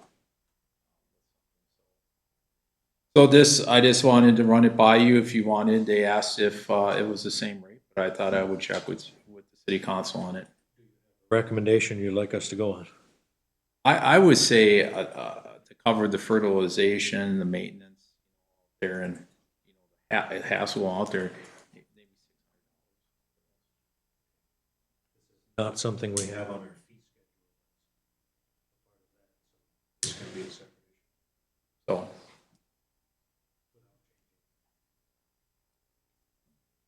second. I'll second that. Motion and second. Any further discussion? Well, it says discuss. I didn't know if we could, And we, just want to make sure.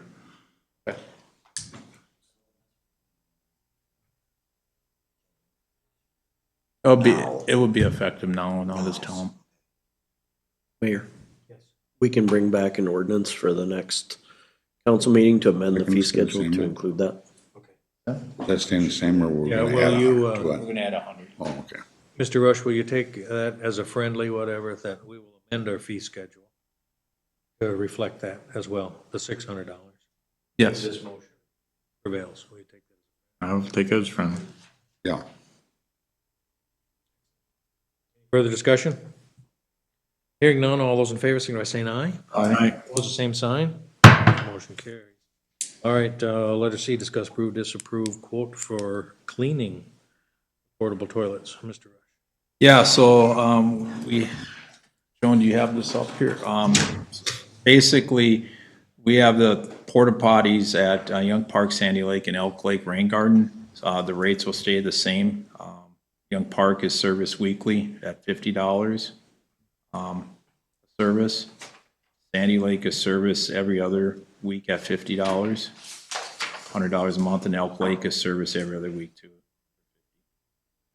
So it's the cleanup charge for 3 toilets is $400 a month.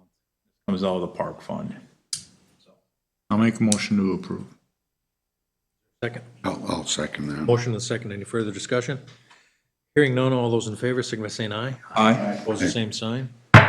Motion carries. Letter D, which was added, discuss, approve a plaque for Lester Creasel. Yeah, I don't know if you guys have this, I can pass it around, but me and Kayla have been working behind the scenes. It was approved at a previous meeting for me to go out and look for all the public service that Lester has, his 30 years doing the cemetery, his 20 years as a supervisor for the city, or for the township at the time, and then all of his years on the park committee.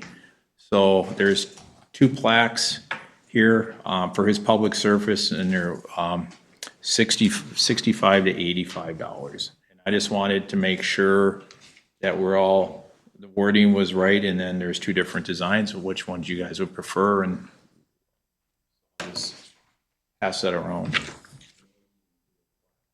Present it to Mr. Creasel. Yes. 5 this month. I'm sure, because Clint Eastwood's got him by a year. That's something you're gonna check on his birthday too and make sure. No plaques, though. So, No plaques for Clint. I didn't know which one. I kind of like the red one. Kind of pops out, the rosewood.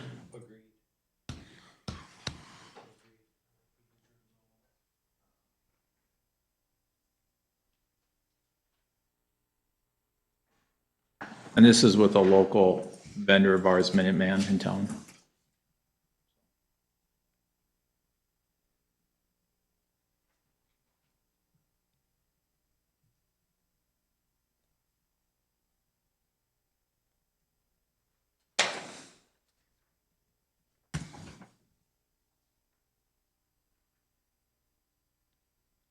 Yeah, the red one, Okay. Well, good, that's one I picked. I just wanted to make sure everyone was. Yep, it pops. Make a motion to approve that? I'll make a motion to approve it. Oh, sorry, second. Motion and a second. Any further discussion? Hearing none, all those in favor, signify by saying aye. Aye. Opposed, same sign. Motion carries. All right, cemetery update, Mr. Rush. Letter A, we already had done. Letter B, discuss, approve, disapprove layout of the new cemetery. Yeah, so the layout, like Blue Hill has one where it's color coordinated, and I think that will be a lot easier. And talking to our new person, the sexton, excuse me, will be managing that, and she brought this to my attention, so I thought it would be a great layout to have this going forward. Color coded, so you know, like, what lots, what is sold and who, you know, who is currently buried there, so. This helps identify it, so you're not looking at that thing trying to figure out, you know. Probably be nice to change that map to this one. Yeah. Want a motion to approve that?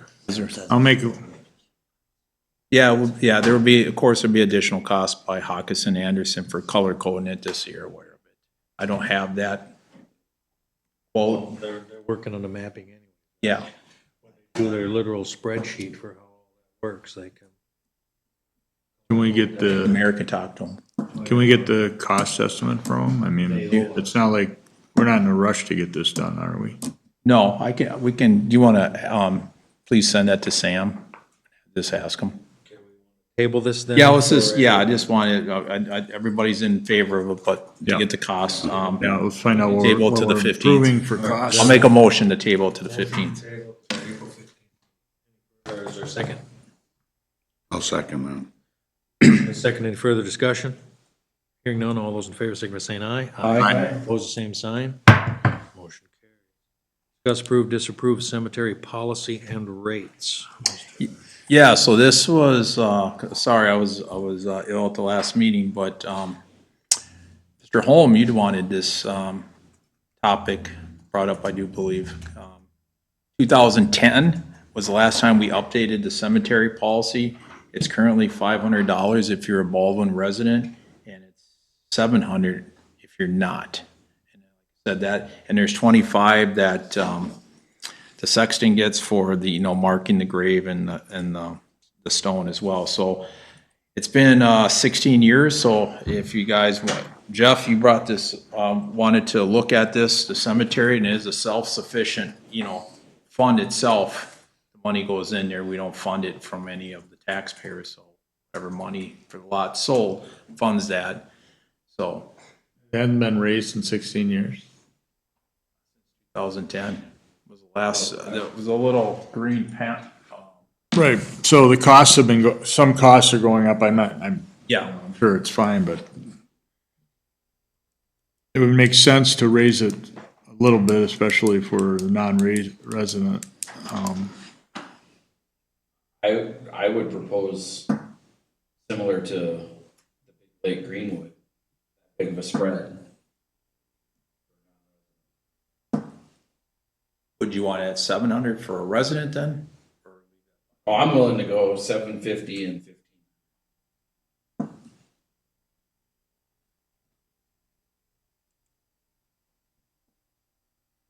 That motion. That motion. I'll make a motion for it. Motion, is there a second?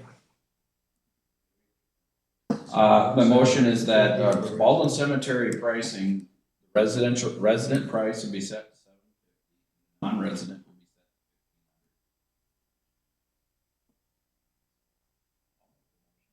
set. He made it. Sorry, second on that, second. Motion is second. Any further discussion? If there are any lots that are amid the purchasing, those would be grandfathered into the original costs. Yes. All right, any further discussion? I mean, we could set this up to be effective May 1st or. Yeah, that May 1st would do that. So anyone notwithstanding at this point, then make it, Yep, take that. My reasoning on raising the non-resident is I don't want value shoppers, you know, parking their spot, but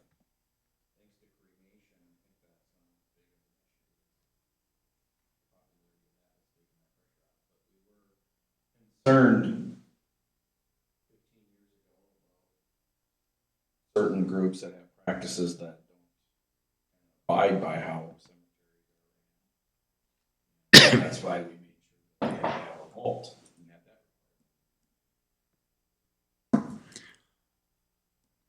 And I will tell you this is what Lester told me.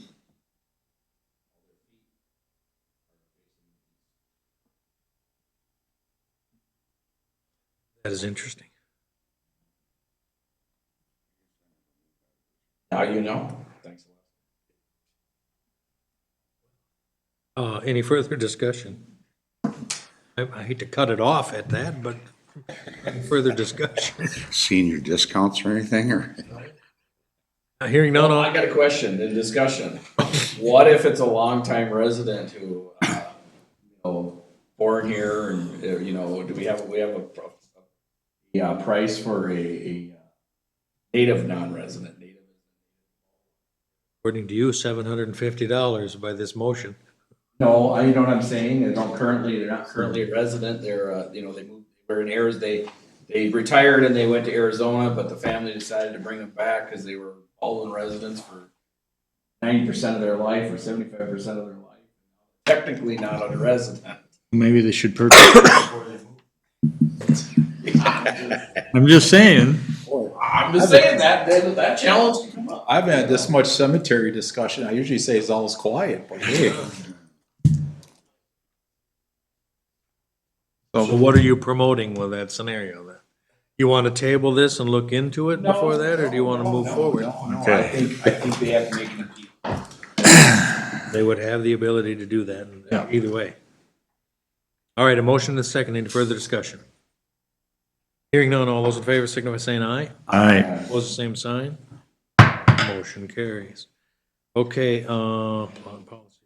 Discuss, approve, disapprove, additional sexton time. Yeah, we'll update the policy. We can look through that. The sexton, Marlene has obviously taken over. She's willing to do that, whatever, from Lester. And there is going to be some transition hours. It's not known yet how many, but we don't think there would be a lot. I don't have a number to put to it, but I think we could $20. approve the $20 an hour rate. She's going to have to do something that she shouldn't have to do. Get in deep with the, that's allowed. But with the, with Lester, sorry, Lord, I apologize if that's. Yeah. But at any rate, to want her buried and a lot of work. work with Lester, whatever, and get her up to speed. Here we go. We can do this, gentlemen. We can do this. I'll make a Anyway, motion to So, approve. and we can put a caveat on it up to $500 or whatever, and then we can maybe. The reason I would want to put a cap on this point in time is if it does go awry, we need to know why, so. I'll make a motion approving $20 an hour up to $500. Second. $500, excuse me. Excellent, thank you, gentlemen.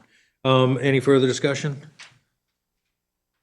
Hearing none, all those in favor, signify by saying aye. Aye. Opposed, the same sign. Motion carries. All right, tabled items. Wow, there are none. Wow. Holy mackerel. All right, new business. You weren't here or what? That's all. You notice he's here and now we have stuff. Discuss, approve, disapprove adding non-sufficient fund charges and discuss bank charges, Mr. Case. With Frontier Trails and some others, the clerk has gotten checks that had non-sufficient funds. Want to get approval to put that charge back to the people that gave us the checks to recoup it for the city, because we get a charge from the bank. Well, right now, we have no means to collect that charge from the bank. And is this happening from our utilities? Two different ways. One the utility, and one was a employee that changed banks and didn't tell anybody, and it went through when they did the direct deposit. There was no bank account because the bank. So that. I mean, I don't have a problem with doing it, but I just, for those who might not know this might be coming to. Yeah. One of them is the utilities.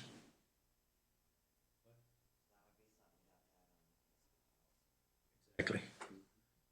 So I think we can approve that, but then also in that motion, do as we did with the other one to approve. Correct. So it's $11 for that one that you were talking about, that the Mm-hmm.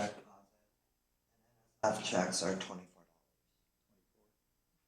So with those numbers, that would be the funds or the charges that we know of. Mhm. That would be applied. Yes. Friendly, take that as a friendly. to have I'll enough, take that as friendly, yep. including updating our fee schedule. I'll with- second it. Motion and second. Any further discussion? Hearing none, all those in favor, signify by saying aye. Aye. Opposed, the same sign. Motion carried. Letter B, discuss, approve, disapprove electrical quote for $1,044.28. Yes, we got some electrical outlets and stuff out here and some lights that need to be fixed. Hubbard gave us a quote for $1,044.28. And they were the original ones, right? that did this? Yeah, Light that's out. yeah. One that's been out for a year? What are the wishes of the council? I'll make a motion to approve. I'll second. Motion is I want- second. Want that light fixed. Any further discussion? Yeah, we do. Hearing none, all those in favor, signify by saying aye. Aye. Opposed, same sign. Motion carries. Discuss 2026 Gopher Bounty reimbursement, Mr. Holm. It was brought to my attention,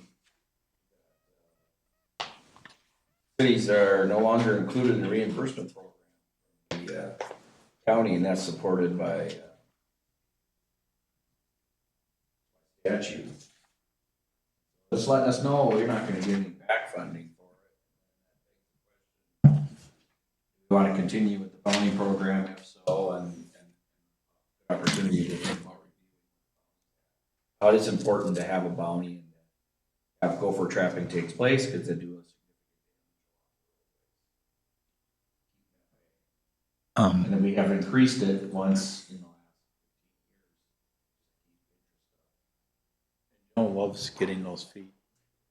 How much did we collect last year on gopher bounties?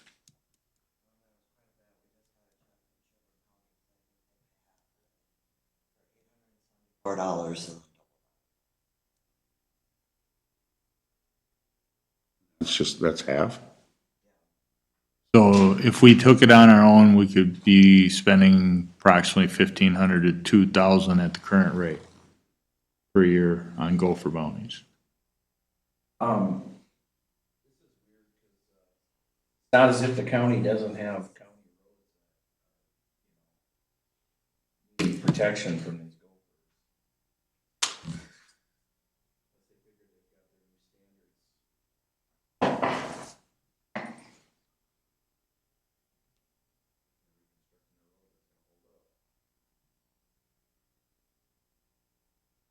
Well, if we catch them on the county roads, then we can. Well, I was gonna say, we just won't accept it. You got an identifying brand for those? Yep. Huh. Well, we did have a property owner involved.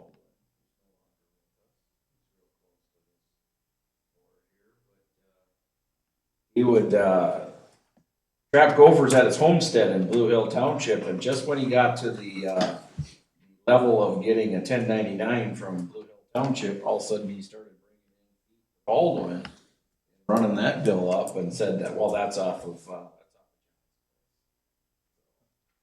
Baldwin, not off of his. If anybody has any idea who I'm talking about?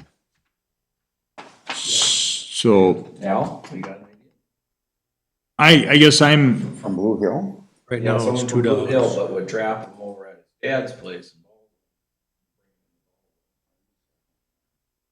So up to 2,000?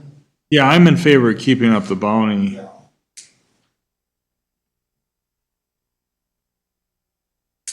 So I will. It says in the letter they had discussion of removing the cities, but it doesn't say anywhere in their That they have. resolution that they did that. The only language says that is properly presented to a Sherburne County. Well, you know what? This is signed by Lorraine Rupp. Maybe we need to have some words. Well, it does say here in the letter, I would agree. With this resolution, they voted to no longer include cities in this reimbursement program.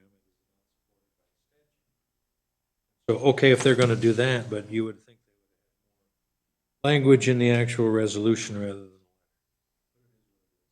So, is that a motion to continue at least? We can deal with this and assist. Can have the attorney check it. I'll second Can continue, that is to continue with the Gopher bounty at $2. Yep. Understanding we're not gonna get reimbursed. Motion is second. Any further discussion? Hearing none, all those in favor signify by saying aye. Aye. Opposed, the same sign. I don't know about paying the attorney. The fact is, it's the state statute supporting it. I think it's just called pushback on the county board of administration for the move. Did they give, Ask Commissioner Schumacher why he voted aye. did they cite the statute? Yes. 348. Probably look at Which it, says it's- see if there's wiggle room. It's for townships.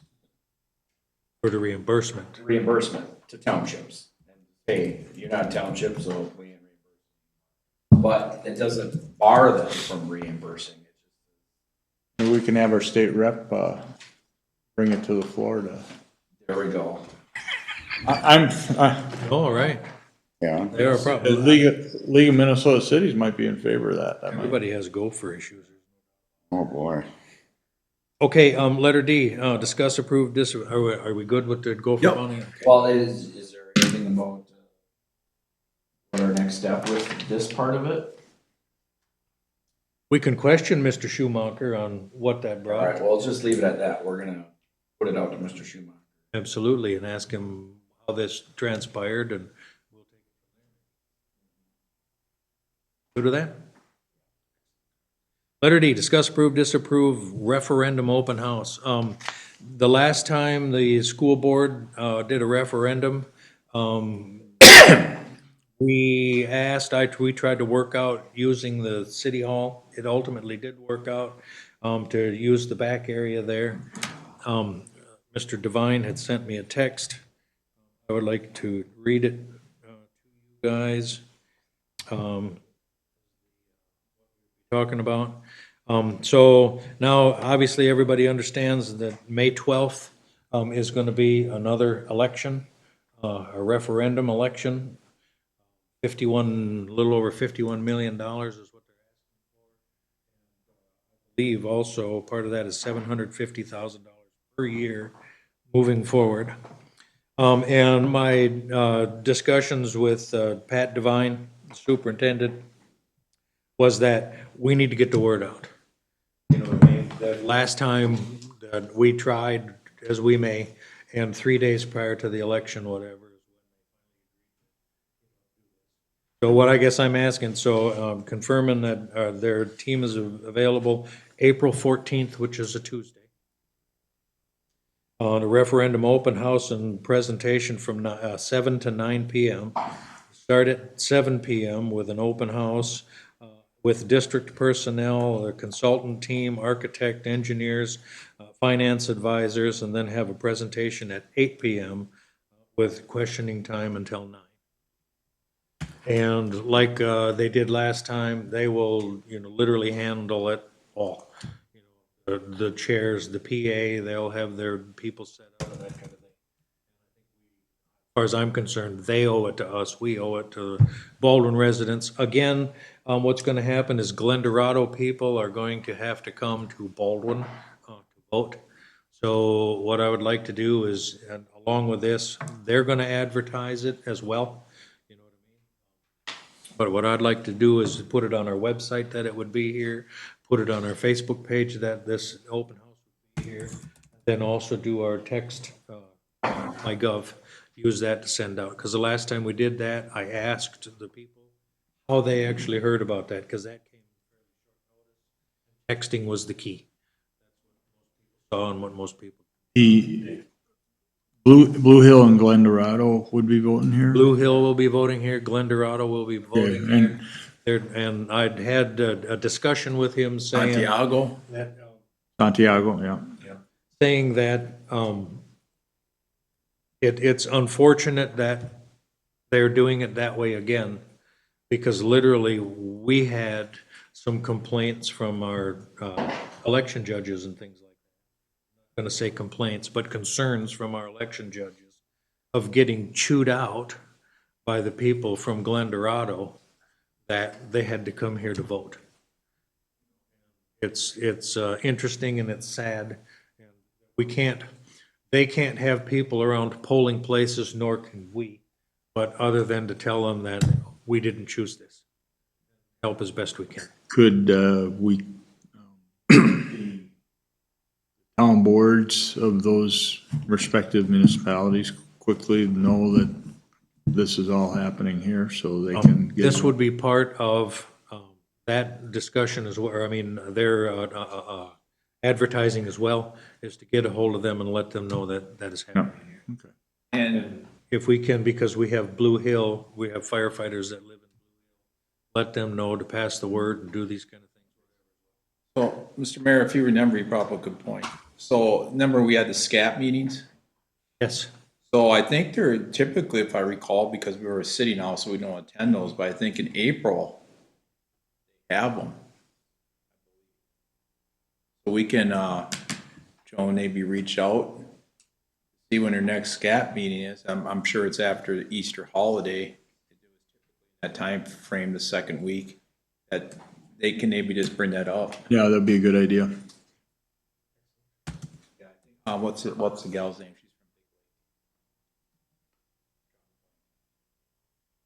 She replaced me. But we can reach out to her.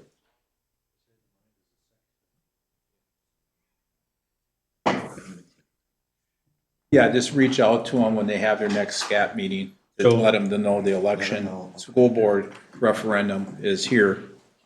So if you agree, can we get a motion to approve them using the city hall here? I'll second. Moved and seconded. Any further discussion? That's on the 14th. Yep, 7 PM, 7 to 9.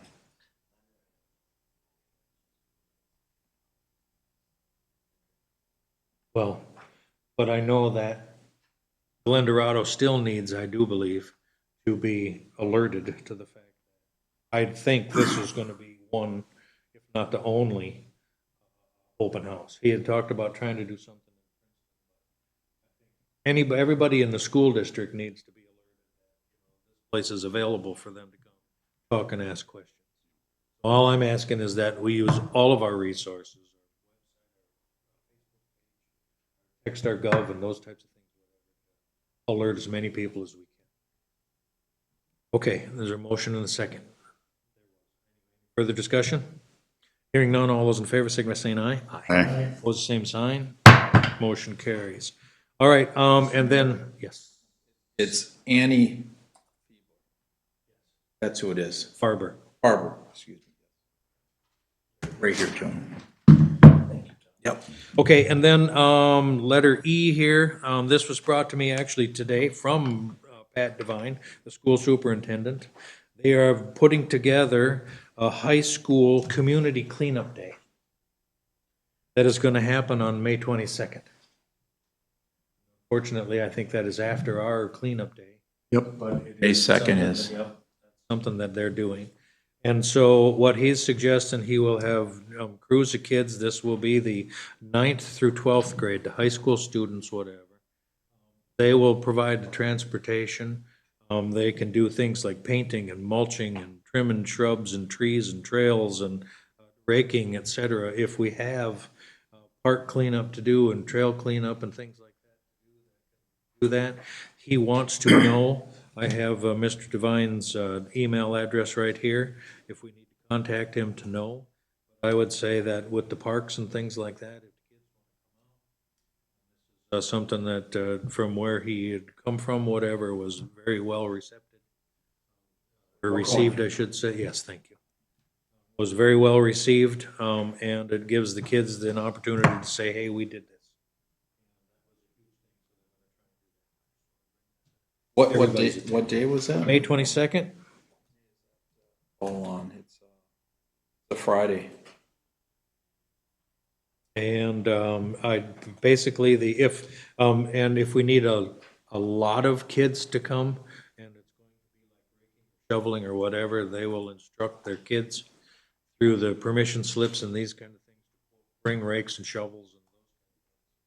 So if we have raking to do, whatever, they can rake things into loader buckets, whatever, hauling and hauling away or whatever. So, Mr. Mayor, I'm in favor of it with the parks. The Public Works works till usually noon Friday.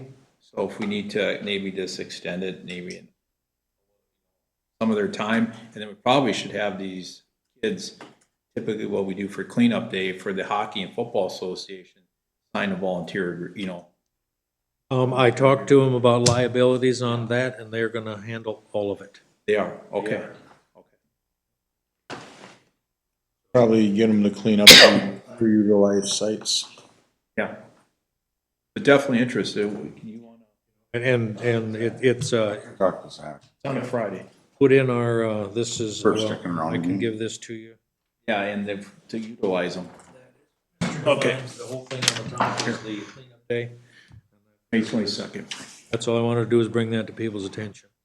Okay, anything else on the high school cleanup day? Any questions? Be able to answer? Alrighty, announcement, special planning commission meeting is Wednesday, April 8th, 2026. The next city council meeting is Wednesday, April 15th, 2026 at 7 p.m. The local board of appeal and equalization is Thursday, April 16th, 2026 at 3 p.m. Baldwin cleanup day is Saturday, May 2nd, 2026, 8 a.m. to 11 a.m.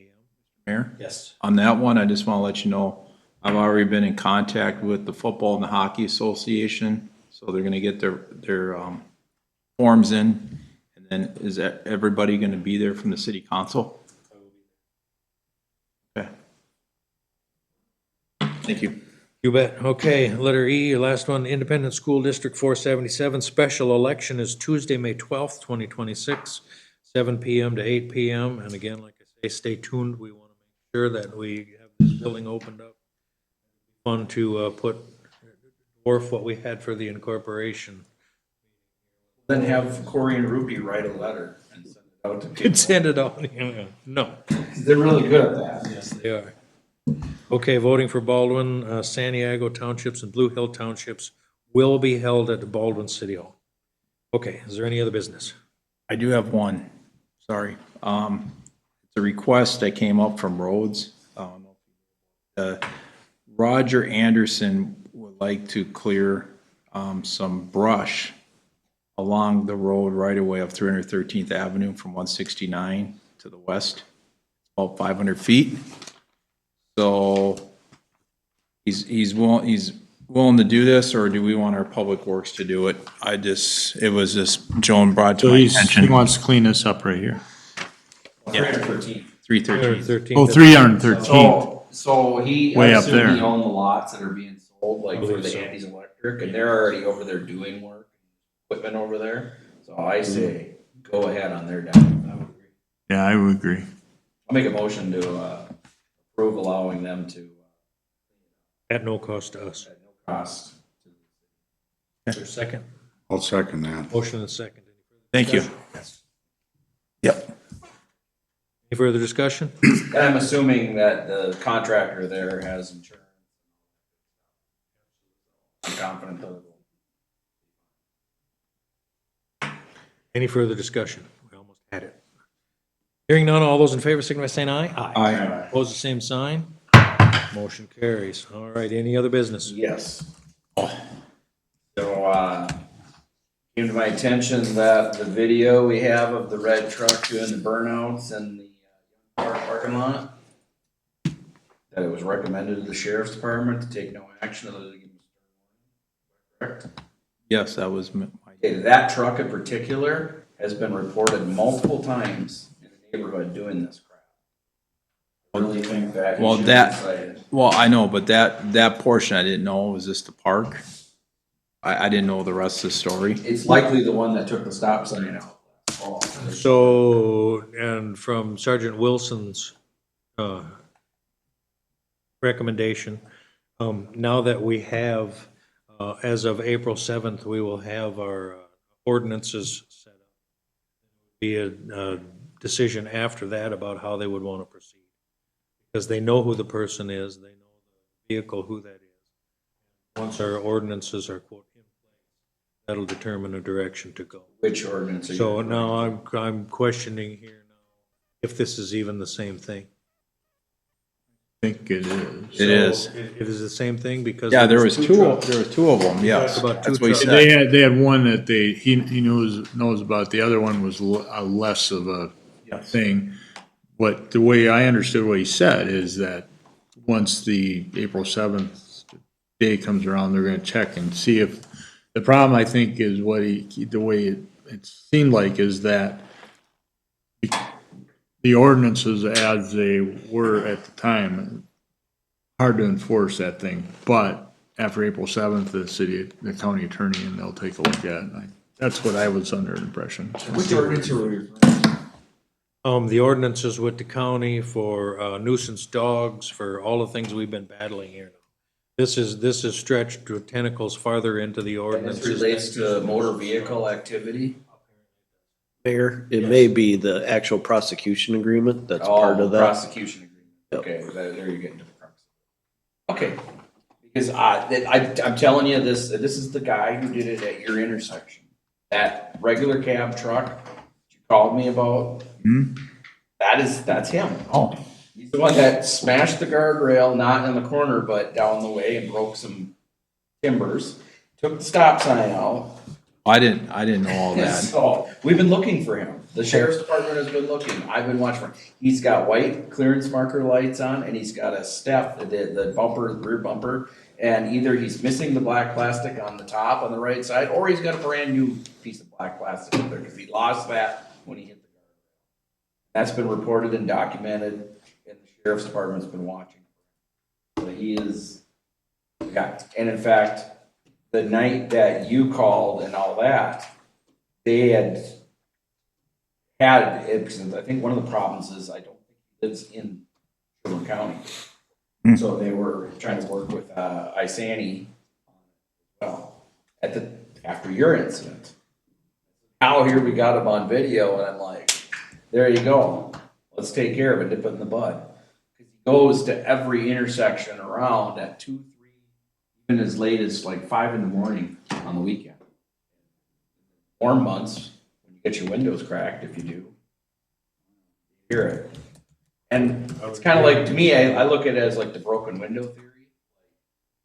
Broken window theory, you don't take care of something, it tells everybody nothing matters around here. Well, them burnout marks all over the city everywhere, that says do whatever you want out here, especially on 38 where there's not that many houses down when you get towards the county line. They think that that's a speedway. You hear the crotch rocket on that nice day this weekend? Yeah. How fast do you think he was going from your estimation, what you could hear? Probably 80. 80?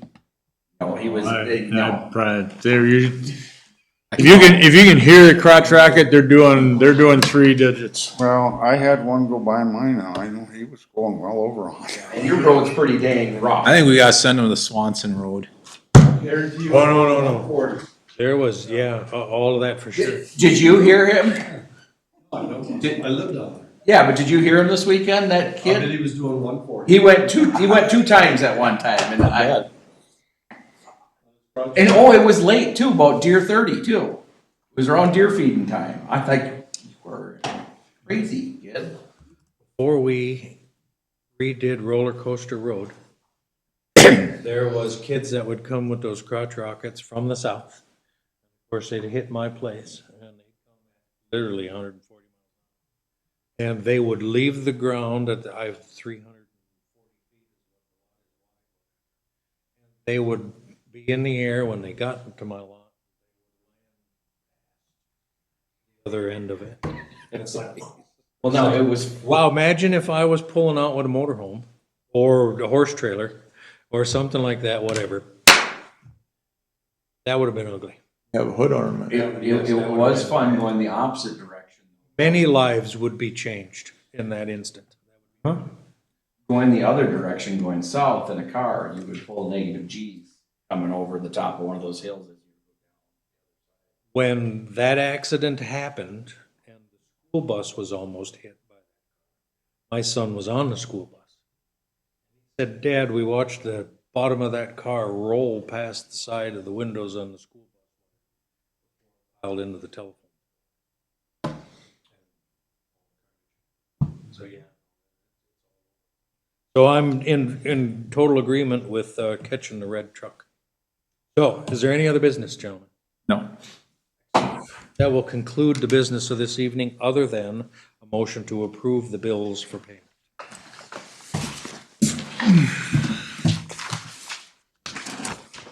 John, was this? Sign this. This was the one where he came in.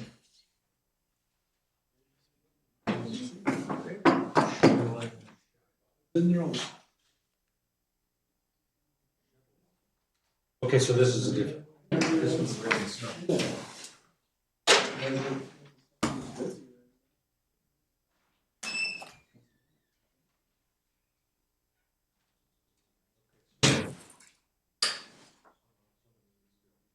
Boy. Yep. Oops, sorry, did that one. Oh, life is John Hancock. There you Yeah, yeah, exactly.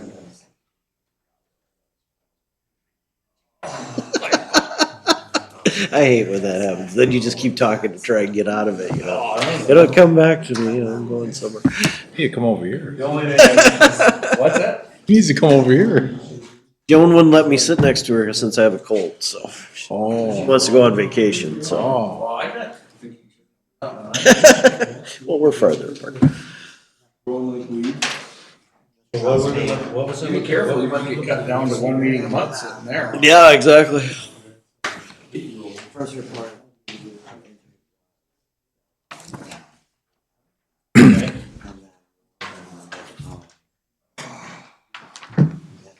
We're right about on schedule, though. I get home by 10:30 tonight, so.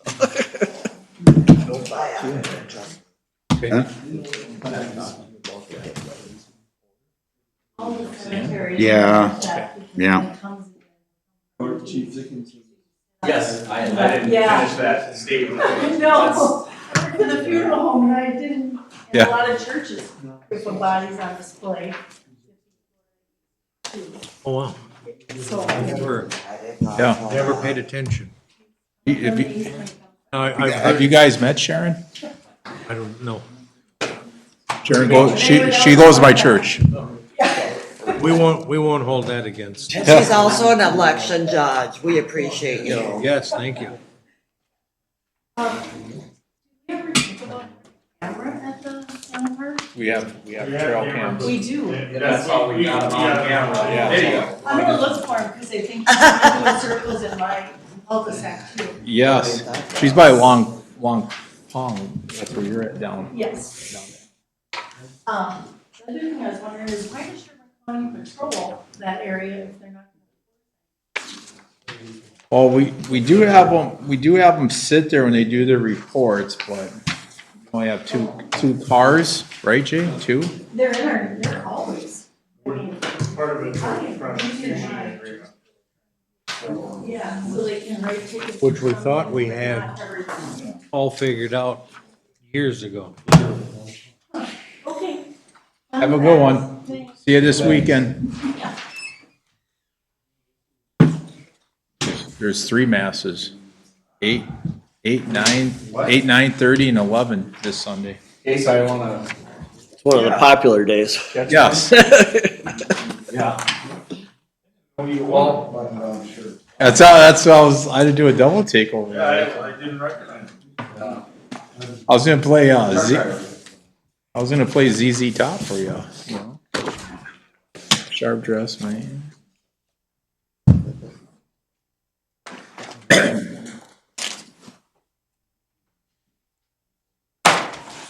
Sorry.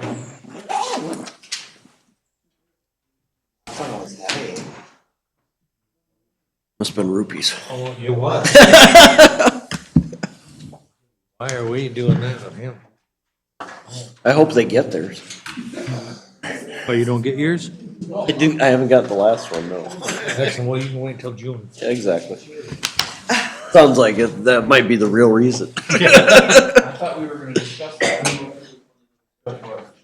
No, that was something different that he had on. No, you were talking about fund balance, money to June. I thought you had something to do with it. I saw. You said later in the. Yeah, I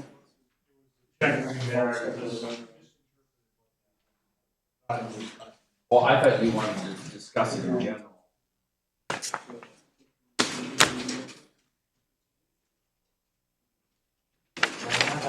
That Ellen, paper that. Okay.